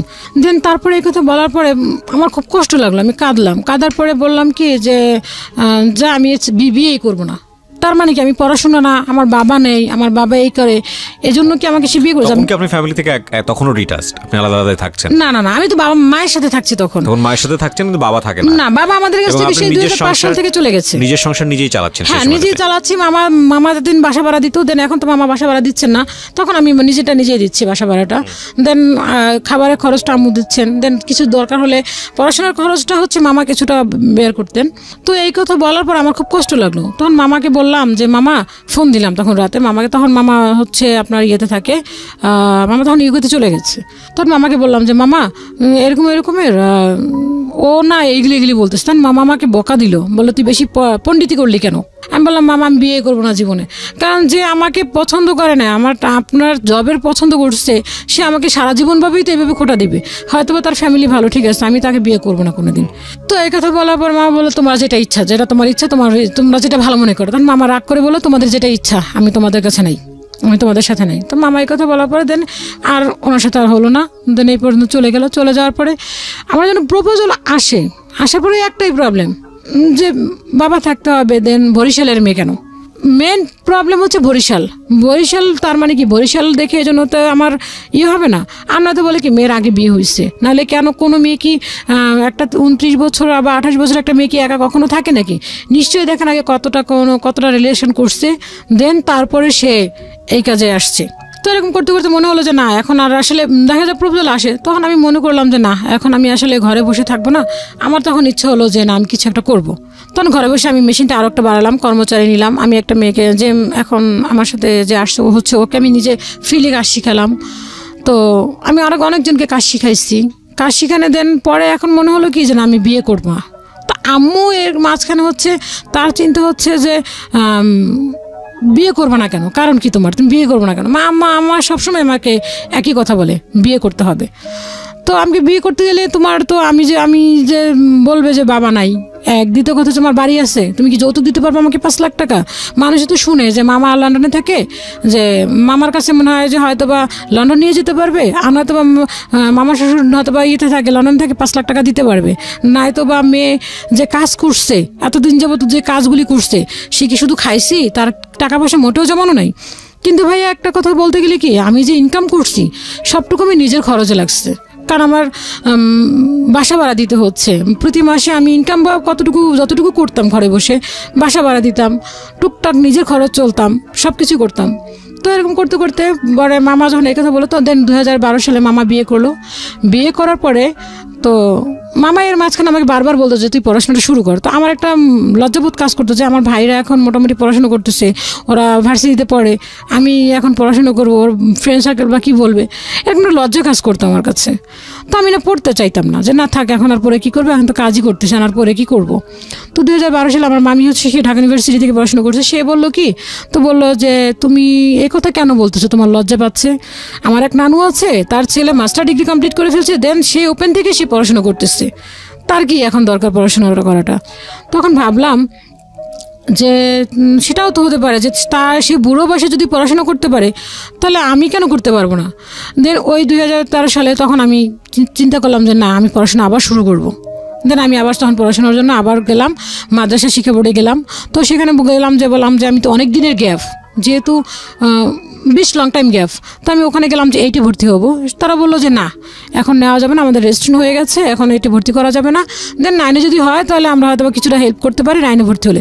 তাই আমি ভাবলাম যে 9-এ ভর্তি হয়ে যে আমি এতদিনের গ্যাপটা কীভাবে পূরণ করবো, আমার পক্ষে তো পসিবল না গ্যাপটা পূরণ করার পর। তো ওরা আমাকে নিল না। পরে একজনে বললো যে একটা কাজ করো, ওপেনে যাও। তো আমি ওপেনে গেলাম। ওপেনে যাওয়ার পর ওখানেও সে ভয়টা পাচ্ছি যে আমি এখন এতদিনের গ্যাপটা কীভাবে পূরণ করব। এটা তো পূরণ করার মতো না, আমি তো অনেক দিন যাবত ছেড়ে দিয়েছি পড়াশোনাটা। তো ওখানে আমি 9-এ ভর্তি হলাম। হওয়ার পরে কি করব, পড়াশোনার জন্য তখন আমি চেষ্টা করতেছি আর কি চালানোর জন্য, তো কিছুই বুঝতেছি না। তখন আমি পড়াশোনার আর কি কাজও করতেছি। তখন একটা টিচার ডাকলাম। টিচার মানে আমার থেকে বয়সে অনেক ছোটো, আমার ছোটো ভাইয়েরও ছোটো। ওকে আমি রাখলাম। রাখার পর ওকে আমি খোলাখুলি বললাম যে দেখেন ভাইয়া, ছোটো আমার, বাট ও তোমার একজন টিচার। তো ওকে আমি বললাম দেখেন ভাইয়া, আপনি ধরে নেন আপনি ক্লাস 1 বাচ্চাকে পড়াচ্ছেন, দেন আমি কিছুই পারি না। আমার ইংলিশটা শিখাবেন হচ্ছেন ABCD থেকে, আর অঙ্ক শিখাবেন হচ্ছেন 1-2 থেকে, দেন আমি কিছুই পারি না, আপনি আমাকে এভাবে করে শিখাবেন। ও না জিনিসটা প্রথমত খুব নিল যে আপনি এই বয়সে এসে আবার পড়াশোনা শুরু করছেন, খুব খুব আনন্দ সহকারে নিল। তো আমাকে সেটাই করলো, সেভাবে করে আমাকে বললো যে ঠিক আছে আপু, আপনাকে আমি সেভাবে করে শিখাবো। দেন আমাকে ঠিক সেভাবে করে শিখালো। ও গিয়ে ওর মাকেও বললো, মা তুমি তো পড়াশুনো করতে পারো, দেখো আপু এই বয়সে সে পড়াশুনো করতে। ও আমাকে আবার এসে গল্পগুলি বললো। তো দেন আমি এরকম করে করলাম। দেন ম্যাট্রিক পাস করলাম আর কি, মোটামুটি ভালো আর কি 3 পয়েন্ট পাইলাম। পড়ার পরে পাস করলাম। করার পরে তো এখন হচ্ছে আমি যেহেতু আমি বিয়ে করতেছি না, বিয়ের জন্য প্রপোজাল আসলো একই প্রবলেম। তো আমি বললাম যে না আম্মা দরকার নেই। তো এখন মানুষে বলে কি জোর কেন বিয়ে হচ্ছে না, নিশ্চয়ই কেউ ক্ষতি করে রাখছে। যেমন আমাদের একটা কালচার আছে, বলে যে এতদিন লং টাইম যদি বিয়ে না হয় তাহলে বলে যে মানুষের বান মেরে রাখছে এই সেই। তা আম্মু বিভিন্ন ধরনের ট্রিটমেন্ট চালাতে শুরু করলো, এ বলে যে অমুক করতে পারবে। তা আমি বললাম আম্মা এগুলি বিশ্বাস করি না, এগুলি যে আদৌ সত্য কিনা তুমি কিন্তু জানো না, বাট এগুলি শুধুমাত্র মানুষের টাকা খাওয়ার ফোন দিই। তো আম্মু আমার অগোচরেও শুরু করলো, যে আমাকে না জেনেও শুরু করলো, দেন আমাকে নিয়ে গিয়েও শুরু করলো। তো এক পর্যায়ে আমি চিন্তা করলাম যে আসলে সত্য কথা, এখন হয়তো আমার শক্তি আছে, আমি কাজ করে খাচ্ছি। দেন ভাইরা যখন বিয়ে করবে দেন তখন আমার কি হবে, মাঝে মধ্যে এটা চিন্তা করি। আবার মাঝে মধ্যে চিন্তা করি যে বিয়ে করে যে আমি ভালো থাকবো তারও তো গ্যারান্টি নেই। কারণ বড় আপুকে এত সুন্দর করে নিল, সেই বড় আপুকে এরকমভাবেই করলো, দেন তাকে আবার ডিভোর্স দিয়ে দিল। দেন আমার বড় আপু ডিভোর্স, সে আমার দুলাভাইয়ের কাছ থেকে সেটেল আসছে। দেন আমার আম্মুর সাথে আমার আব্বুর 32টা বছরের সংসার, সেখানেও সে চলে আসলো। তাহলে আমি বিয়ে করে কি করব? তাহলে আমি একাই এসে ভালো আছি। দেন বুড়ো হয়ে যাবো, তখন আমার বললাম আম্মা বুড়ো হয়ে যাবো, সমস্যা নাই, তোমার ছেলেরা বিয়ে করে ফেলবে, তুমি আমার কাছে চলে আসবা। না আমি আমার মেয়েদেরটা খাই না, মেয়েদেরটা যা খাইছি তাই যথেষ্ট, আর কোনো মেয়েরটা খাওয়ার ইচ্ছা নাই, তোমারটা খাইছি, তুমি যে এখন আমাদের দিচ্ছ এটাই অনেক কিছু। আম্মা হচ্ছে তার মেয়েদেরটা খাওয়া যাবে না, ছেলেদেরটা খাওয়া যাবে। আম্মাও ছেলেদের প্রতি একটু টান বেশি। তো আমি বললাম তাহলে একটা কাজ করবো, তুমি যদি আমারটা খাবাও না, আমার কাছে থাকবো না, তাহলে আমি বৃদ্ধাশ্রমে চলে যাবো। বয়স হলে তো কিছু করার থাকবে না, কাজ করতে পারবো না, যতটুকু আর্ন করবো ওগুলি নিয়ে আমি বৃদ্ধাশ্রমে চলে যাবো। বয়স কত এখন?